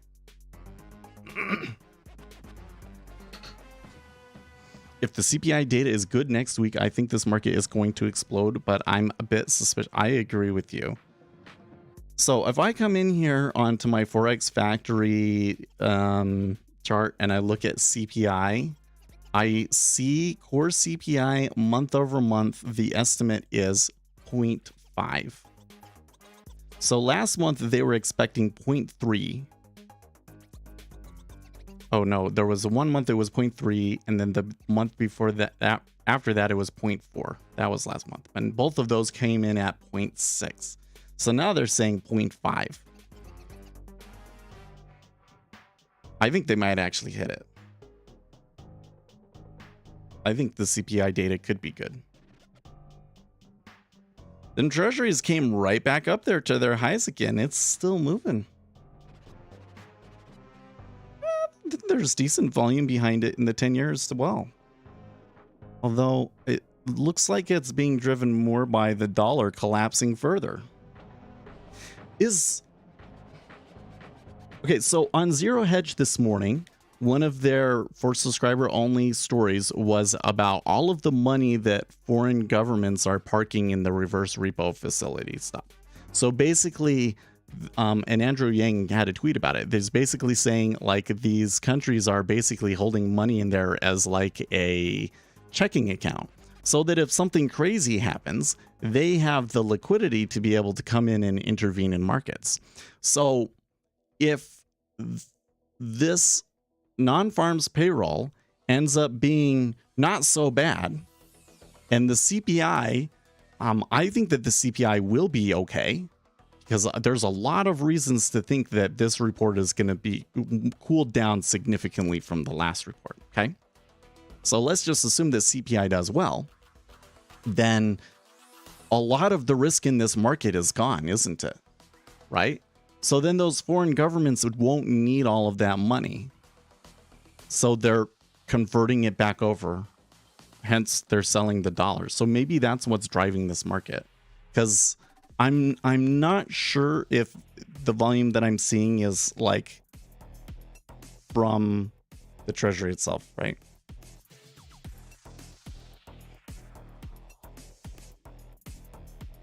I think that it's moving more in correlation with the dollar. So what does that tell us?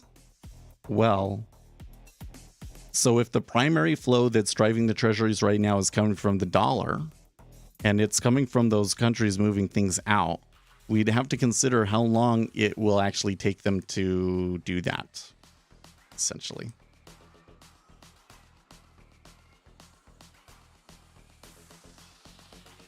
Oh, I didn't see Andre's thing there. Confidence is key. Well, my take is still, my goal is to have the best risk-adjusted 5-year returns. And I'm doing it in two ways. One is I'm doing it with informed trading. And we've had a good start this year. I think I still make some, I'm not going to call them mistakes. I don't think that what I did on Wednesday was necessarily a mistake. Like, I knew what I was doing and I made the decision. I just made the wrong decision, right? That's going to happen, but we need to reduce those. And I think that still happens too much, right? So that's where I've got to work, is we got to avoid the big losers. I'm doing it from that perspective. And then I'm also doing it from managing a portfolio of 5 to 10 stocks, which has been doing well. It is, I think it's down 7%. No, it's down 12% on the year. But the S&P 500 is down like 20% on the year, right? So I'm actually doing really good. And that is with a portfolio that includes a lot of high beta stocks. So I really, really did well, right? I'm actually looking at it and quite pleased with how it's turned out, even though I lost a lot on those high beta plays. I lost a lot on those high beta plays, but I made a ton on the oil, and the bank is doing okay. And that's what's keeping me outperforming right now. So, of course, we're going to have to adjust for the amount of beta that I have in the portfolio. But so far, these first 2 years of that portfolio are looking pretty good.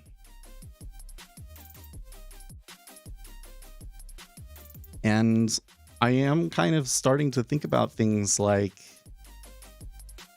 man, remember I was saying that it was like, well, I kind of feel like I did X thing and I did Y thing. And like, even though I'm not making like insane amounts of money in the market, I don't have that expectation anymore. I kind of more realistic about what you can actually do from day trading.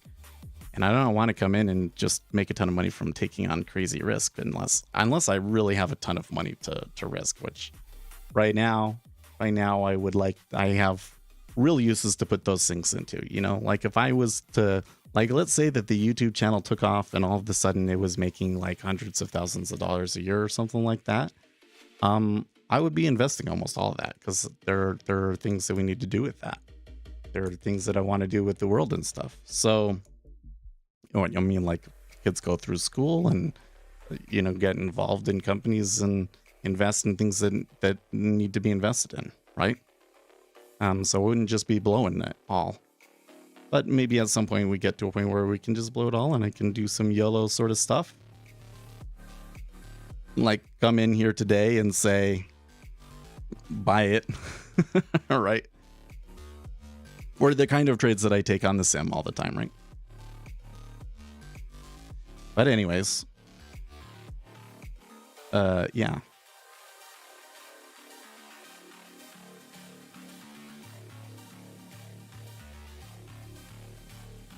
I've kind of lost my train of thought there. Oh yeah. So I had been thinking like, okay.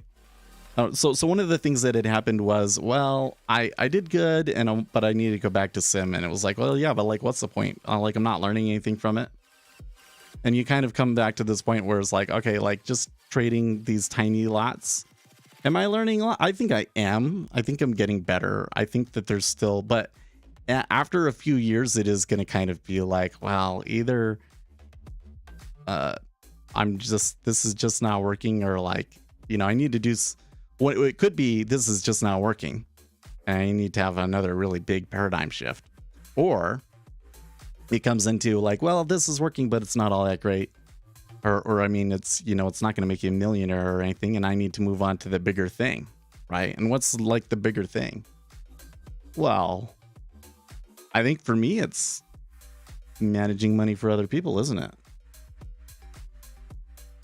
So I am going to get this investment advisor thing one way or another. I'm determined to get it done. I'm going to take another test this week. I've been taking a test every weekend. I've done all of the practice tests. I guess I'm going to go through all of the practice tests again. It's crazy, but I'm going to be prepared for that test and I'm going to smack it out of the park. That's my 100% my goal. And then after that, I'm going to get a series 3.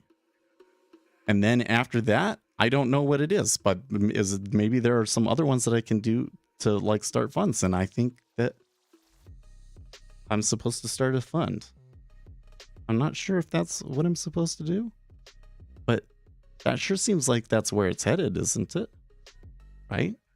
And I have the right approach here, which is what are your risk-adjusted 5-year returns? Right?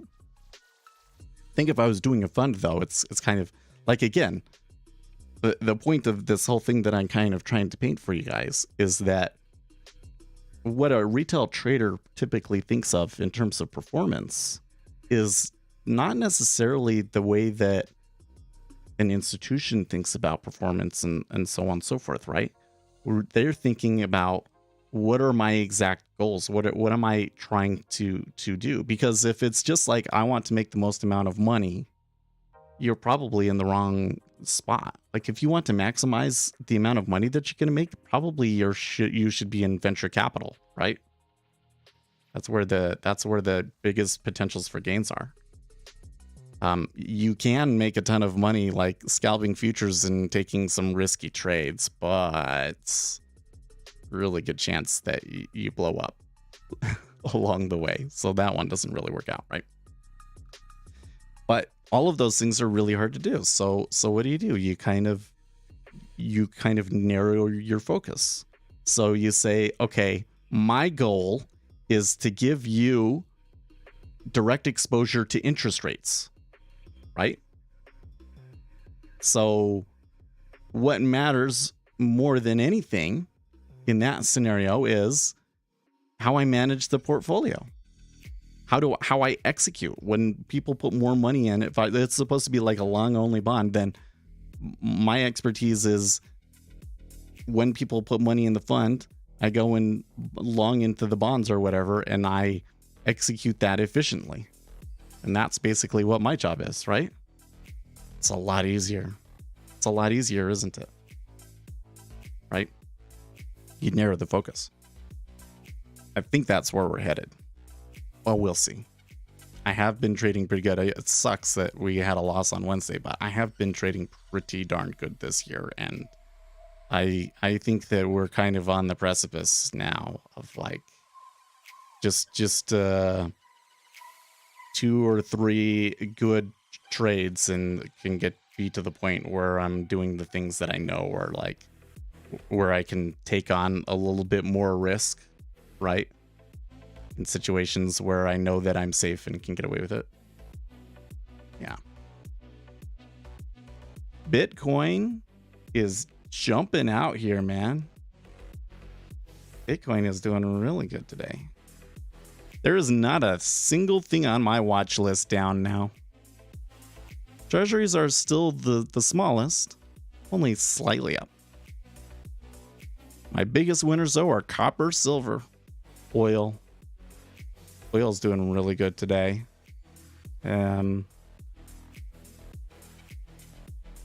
Gold, then 6C, huh? So the Canadian dollar is doing really well today. And then it's NQ at 1.84. Interesting day.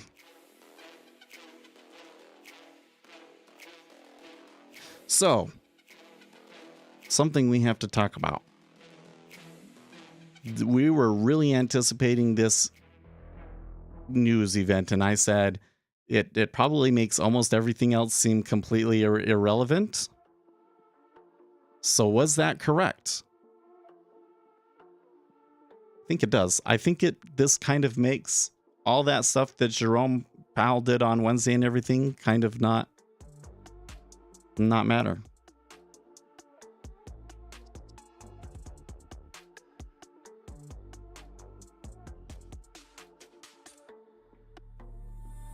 Yeah, all currencies are doing well if the dollar sets back. Yeah. The dollar is not stopping here either, right? The dollar has moved to new lows. They're down below 111. And the treasuries continue to slowly trend up in correspondence. Did the 2-year hit over? I don't recall. I'm too lazy to pull up a chart, Octavius. I'm sorry. Elon Musk tweeting, Twitter has had a massive drop in revenue due to activist groups pressuring advertisers, even though nothing has changed with content moderation, and we did everything we could to appease the activists. Extremely messed up. They're trying to destroy free speech in America. I think that Elon Musk is very scared that his investment's not going to work out. I would be too. But you just got to push through it, Elon. And what happens, happens. So we owe it to the world to at least try. I was seeing all this argument, you know, like nobody wanted to pay $8 a month to be verified and everything. But like after seeing all that discussion, I'm kind of like, you know what? I think I would like to do that.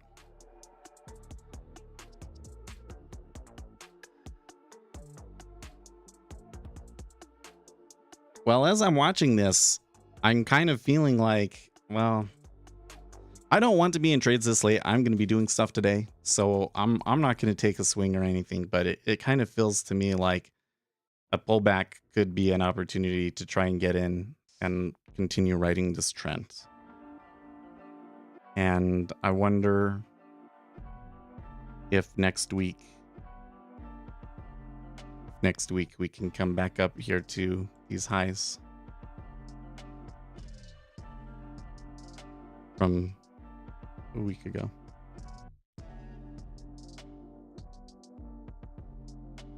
This song is super dope, but it's not for us.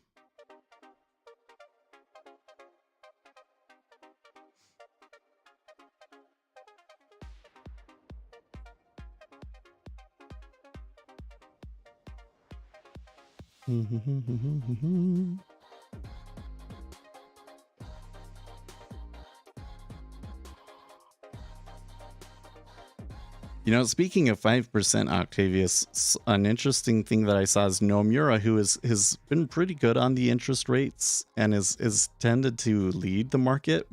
They're like the first one to shift. They're saying terminal rates are at 5.25 to 5.5. So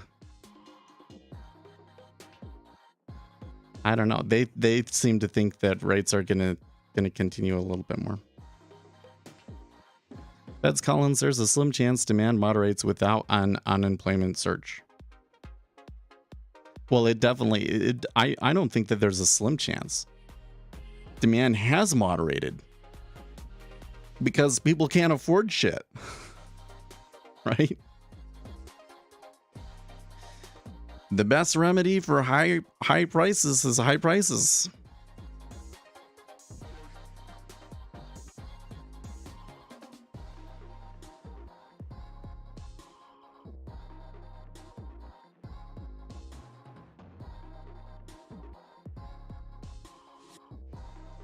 Still going. So we could have gotten 411 there. But that was all the pullback that it gave us. It's just still going. Yeah.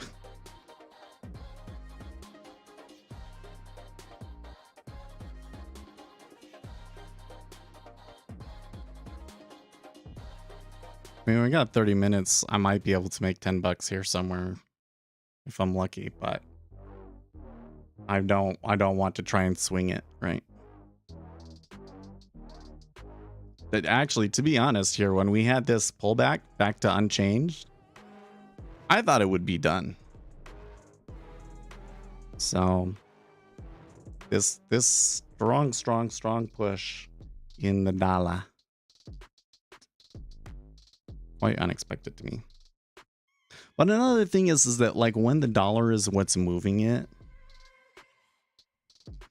that can be a good trade, but it's not one that I prefer because it's a lot harder for me to predict where the dollar is going to do, right? Like if there are banks and countries moving money causing the dollar to move down, there's no way for me to know how far it's going to go or when it's done. It could go all day. It could be done right here.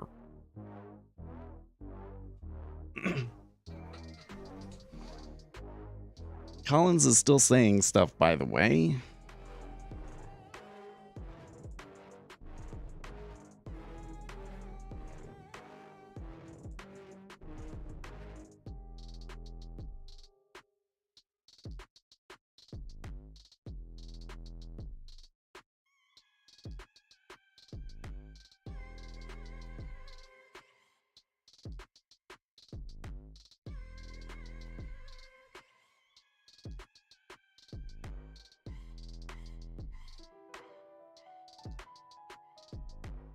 What? ARK trying to hawk shares of now private Twitter to retail investors? Really? Oh, it's only been 30 minutes, Tobias. So I think that what happened was she gave her initial comments and is now doing questions now. It's only been 30 minutes.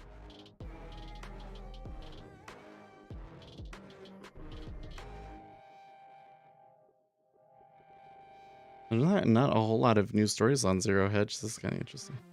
I thought that they would have a story about the bubble up and everything, but yeah, see, Feds Collins expects the FOMC terminal rate to be higher than the September projection, which basically means she thinks it will be 5%.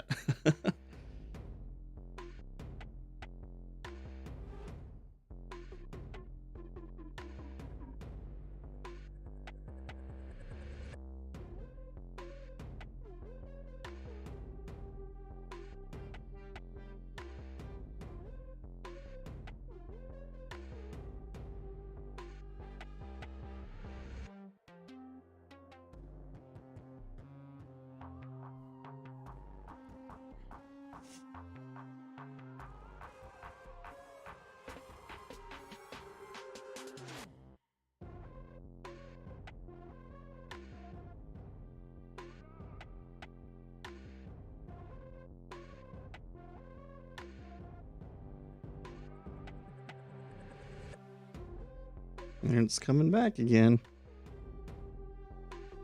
Here's our chance. Here's our chance. I really want to take one, but I'm not going to. Not enough time. I think though, like right there at the top of the value area, not that the value area means anything, but seems like as good of a spot as any. That's where it is right now. 4115. Sure, why not? Well, somebody just hit into it at 4.114. There you go. Yeah.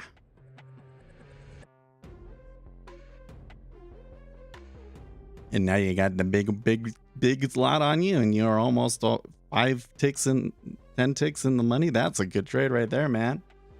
That was a lucky. You were lucky, sir. I hope that was one of you guys.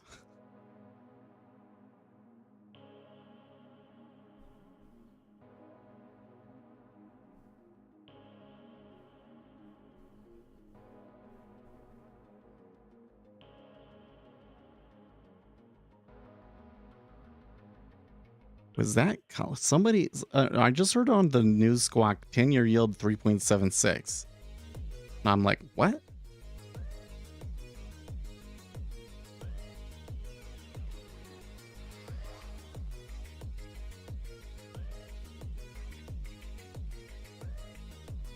I'd rather take as few trades as possible.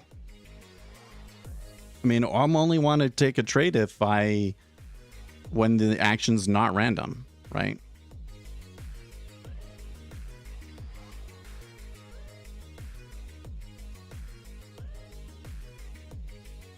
Pretty good move. So you didn't quite get 10 ticks.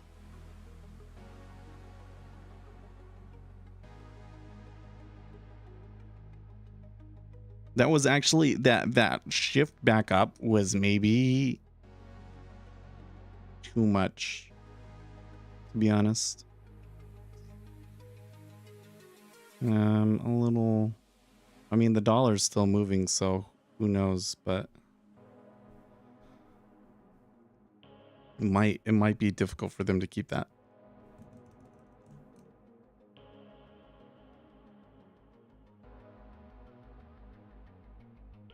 Oh, well, on the micro, yeah, it was only one lot, yeah.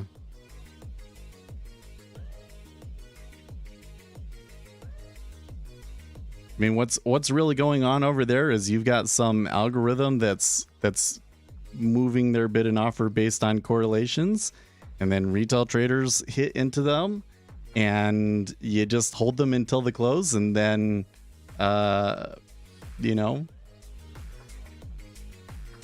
reconcile everything at the close, and hopefully you made money or not. And probably they do make money though.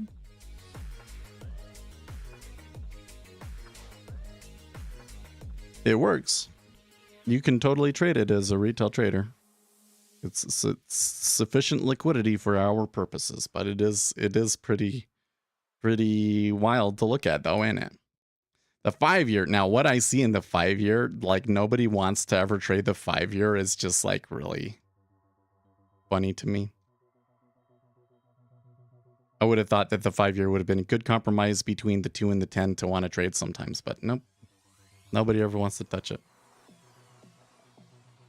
It's just everybody's in the 2 and the 10.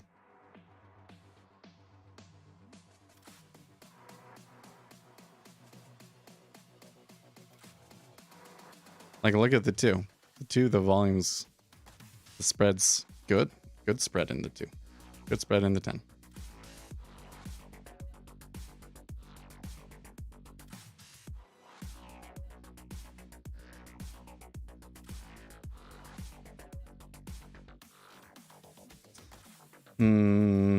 Gren Greenwald tweets about French minister boasting of how he wants to force Rumble to remove outlets which the EU has banned. Why would a French citizen want their leaders in power to decide what news they can and cannot hear? Yeah, I don't really want to know who is it on Rumble that they hate so much. I've never seen anything on Rumble that I really thought was all that good or interesting.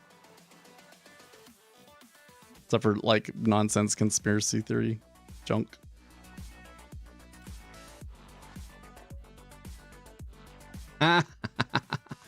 Stock Cats, it would be ironic if renewed hopes for a, quote, Fed pivot drove commodity prices higher, preventing the rate of inflation from coming down enough for the Fed to pivot.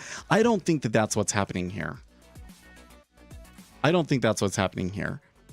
I think that this move is being driven primarily by the dollar. We're going to tweet about this.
How much do you earn by trading? Well, I don't know, like $50 a month, maybe. If I'm doing things right, I make $50 a month. At least that's what I did last month. It's not, you don't, listen. If you do day trading, it's got to be because you love it. Because I don't think people realize that traders are like the lowest of the low. It's a trader. We think that a trader is like a rock star job. It's not. It's a humble job. So if you're going to go into it, just think about that. Doesn't mean don't do it. We love to have you. Right? There's some of us. We're just traders. If you're a trader, this is the place for you. Just go into it with both eyes open, right? I trade super, super tiny amounts. It's a difficult thing. It's always, you know, I took a loss on Wednesday. Took a really bad loss on Wednesday. You're the best. I don't know, NASDAQ killer. I think that you're just a little autistic and narcissistic. Let's do 5 years of returns before we right. If you can come through and show like 5 years worth of full returns on a live account, I will be the first to put some money into your fund. All right, because I'm gonna have that Series 65 by then. I will be qualified to be a qualified investor. I won't have millions of dollars, but I'll be qualified through, you know, having an investment advisor.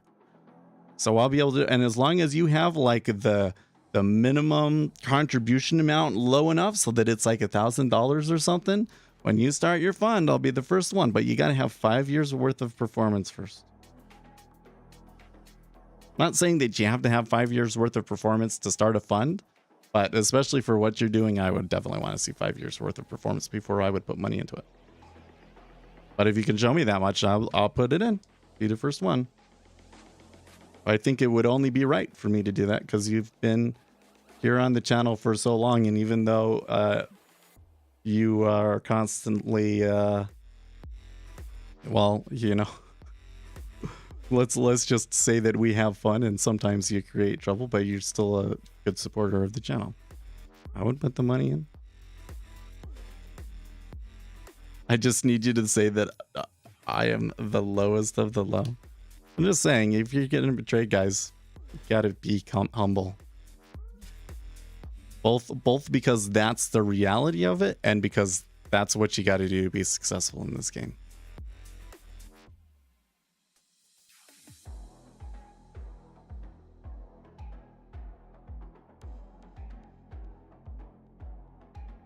Can you set up a foot? Yes, you can. I was trying to do it the other day and I had some problems, but I fixed those problems. So I should be able to show you here. Let's do a 10-year chart, shall we? I think a 10-year would be good. December. Okay. I need to tweet here. I'll tweet after the stream. No rush. Footprint. We'll do 30-minute bars.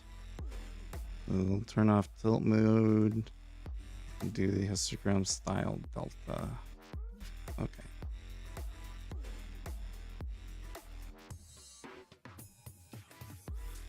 Might take it a second. Trader is a noble job. Entrepreneur is, yeah. Risk taking. There you go. Oh, and then that's the default one. It has this tilt mode. I'm not a huge. I don't like the tilt mode. I don't like the tilt mode. Let's turn that off.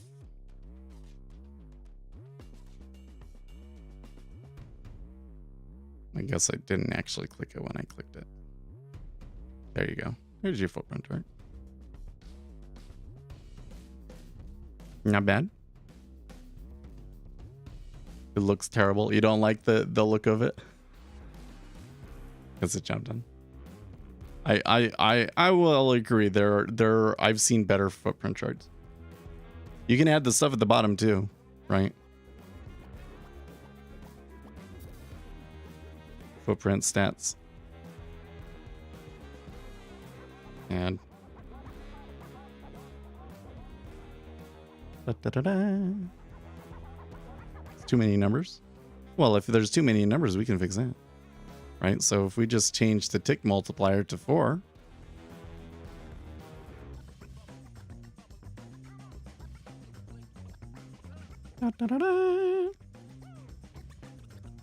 Less numbers.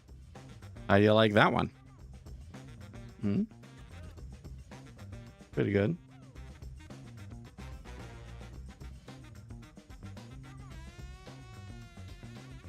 Try to combine those two instruments with price action. So I don't know if it was you or somebody else was asking earlier, and I think I kind of started to get into this question with Sierra charts, and I lost my train of thought. But the difference is going to be with Jigsaw, you can pay $500 up front, and if you want to execute on the DOM and not like just through your, because some people you could just have your free platform open and execute on your free platform, right? But if you want to execute on the DOM, you have to pay $50 a month, right? Whereas for Sierra charts, I think you pay $30 a month plus data fees, right? Of course, you have to pay for your data fees with Jigsaw too, so I guess that one's kind of a wash, right? But so in general, Sierra charts is cheaper, right? So, but I do think that Jigsaw is worth the investment too. So, and I'm not just saying that just because I have a Jigsaw affiliate link in my video description, right? That gives me commission if you buy it through my link. But I really do think that Jigsaw is a better piece of software than Sierra charts. It's just that it's not like Sierra charts is a bad piece of software. It gets the job. It doesn't just get the job done. There's a lot of really nice things about Sierra charts. It's just I think Jigsaw is better. That's all. And yeah, the charts themselves still need some work, right? That's a new feature in Jigsaw, so their charts aren't quite as good as other platforms.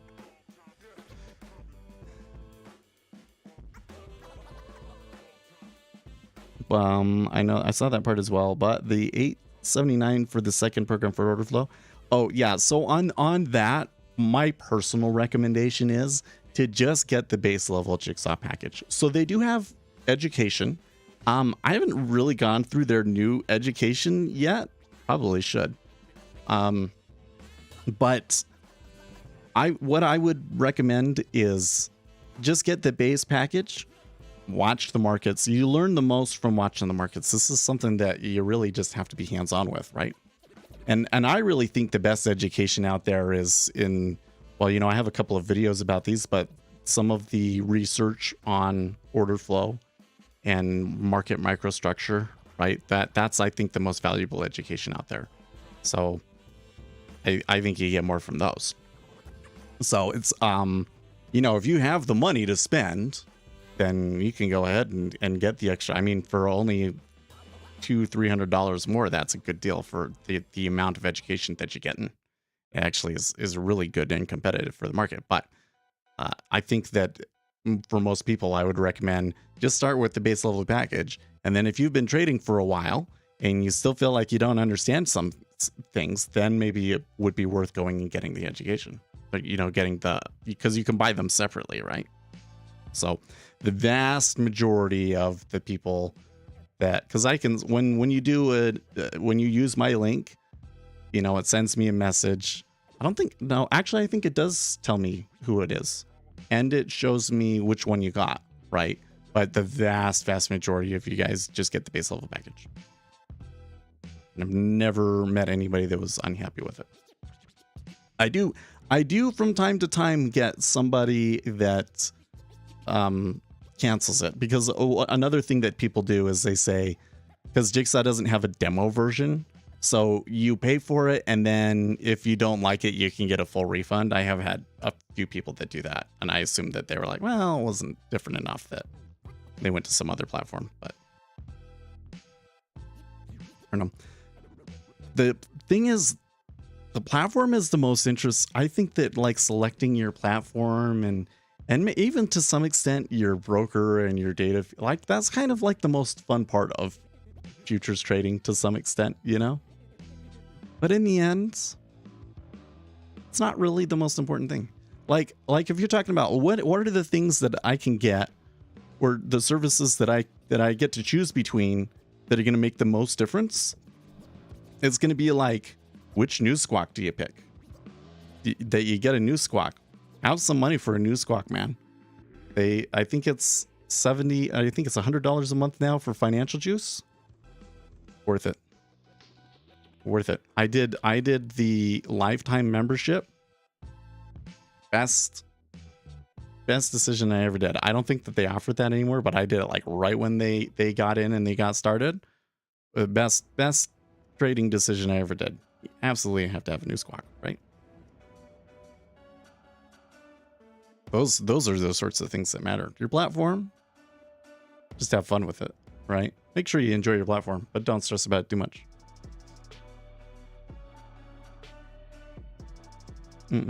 I started to simulate day trading 4 months ago with price action, but I learned about order flow just a few weeks ago and I want to get into it. Oh, okay. Yeah, I have a whole video about why price action is garbage, so you can go. Maybe not what you want to hear.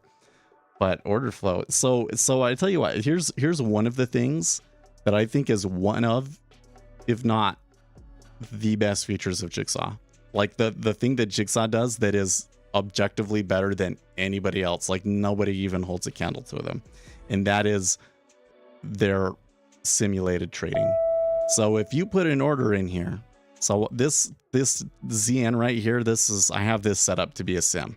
So if I come in here and I put a lot and it tells me that I'm at 1418, okay, it goes through all this stuff. And in order for me to get filled, 1418 has to have traded through there. And, you know, there's this thing where like some orders in front of you will pull and things like that. So the sim is more stingy than real life actually is. It is a little bit more difficult by about 20%, I would say, to get filled on the Jigsaw sim than it is in real life. But that means the way that works means that like if you want to trade the 10-year treasury, the sim results that you're getting are actually realistic. The stuff that any other platform you're trading ZN, it's the fills that you get are complete nonsense because it's such a thick market, right? It has the best sim, bar none, because they actually simulate the queue and do it right. So everybody else cheats. It's almost like they want your sim results to be unrealistic so you're more likely to trade or something like that. That's my favorite. Was this noise from... Oh, did you hear the little beep? That was it telling me that it's time for me to shut things down. That this room is almost done.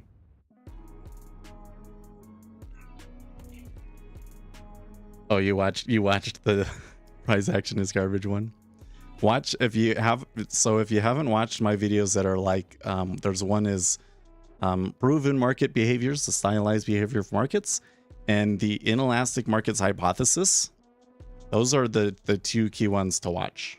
They have like the most information. Like I have a whole series about order flow that I think will teach you everything that you really need to know. Right? Like that's the thing that it comes down to, is that past data just doesn't predict future data very well. So what I like to do, or the way that I play it, is that I'm trying to predict order flows. So that means that I need to watch the order flow. Like I need to understand how it tends to move and how things, and have memories of different types of moves and stuff like that. I don't make the mistake that because I see some aberration in the order flow, that means that there's going to be a trade that's going to make me X much and all that sort of stuff, right? Instead, I go and I say, what are some fundamentals? Well, so it looks like the one that we're getting right now is that there was a lot of money parked at the Fed's facilities and stuff because people were concerned about this event. They were concerned that the jobs number could like totally tank the market. So now that the biggest risk event, I think that this jobs event is actually more risk around this than the CPI next week. But let's not speak too soon, because maybe CPI ends up being crazy too. But I think that there was a lot of risk around this. So now that some of that risk is gone, they're pulling some of their money out of the dollar, and that seems to be causing this bubble up, right? So that's the flow. So once I know that, I should be able to come in here and describe how I'm expect the ordered flow to go through, right? Probably I'm going to see like breaches of the highs and stop runs as they're going through, and then like really deep pullbacks, right? And then the dollar continues to push, the treasuries will continue to push, and that's what we've seen, right? So I'm able to use my knowledge about order flow and my knowledge about, you know, different things going on that might prompt people to submit orders to predict the order flow and confirm what I'm seeing. And that's the way that I do it. I think price action is not all useless if, well, so the whole thing is that, and I do think that I did kind of say this in the video, although it wasn't like a highlight of it or anything, but it's not like a technical setup can't work, right? It's just that the market's efficient. So if it's something that everybody knows, it's probably at best it's going to get you break even, right? And then on top of that, we just don't have any data for the price action setups. I mean, I've back tested things, but like these people that teach price action, you never see them put stats up or anything, right? I mean, if there was an empirical study that said, here are all these price action setups and here's how they behave over like a 10-year period or something, like, then we'd have something, right? We'd have data to go, but there's nothing like that for price action. So, but like my approach to that is like, my opinion is that price action is garbage. That means that if you incorporate it into your strategy, all you're doing is just adding some randomness to your strategy. So that's not necessarily the problem. If you're doing what we're talking about, where you're finding predictors of order flow, you're following the news, you're following these other things to know what kind of order flows you might see that day, and you're able to make good predictions on that. That's the important thing. And if you're incorporating something else in there that's just noise, it shouldn't matter, because your edge on being able to predict the order flow should you know, outweigh that.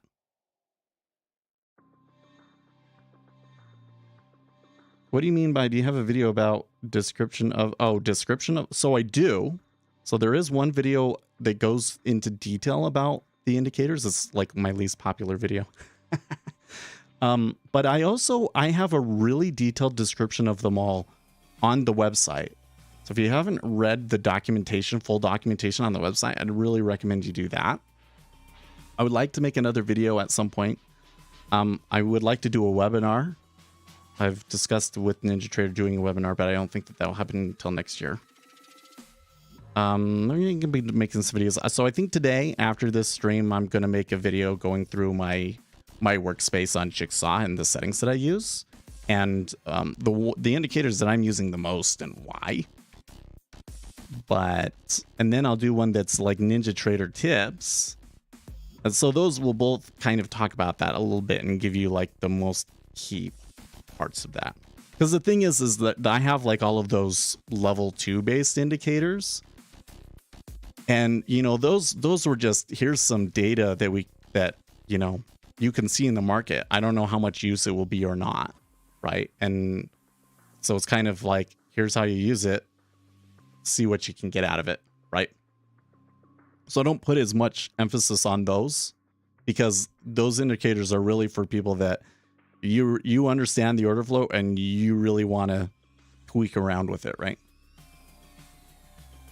And in those kinds of situations, if that's you, probably what you should be doing is adding the chart and then watching it for a little bit and then asking me questions directly, either through Discord or here on the stream. Okay, I gotta go because I'm still going to do a morning meeting here. So I will see you guys on Monday, though. Fun day. No trades, no live trades, but fun day. I'll see you next week. Stay excellent, team.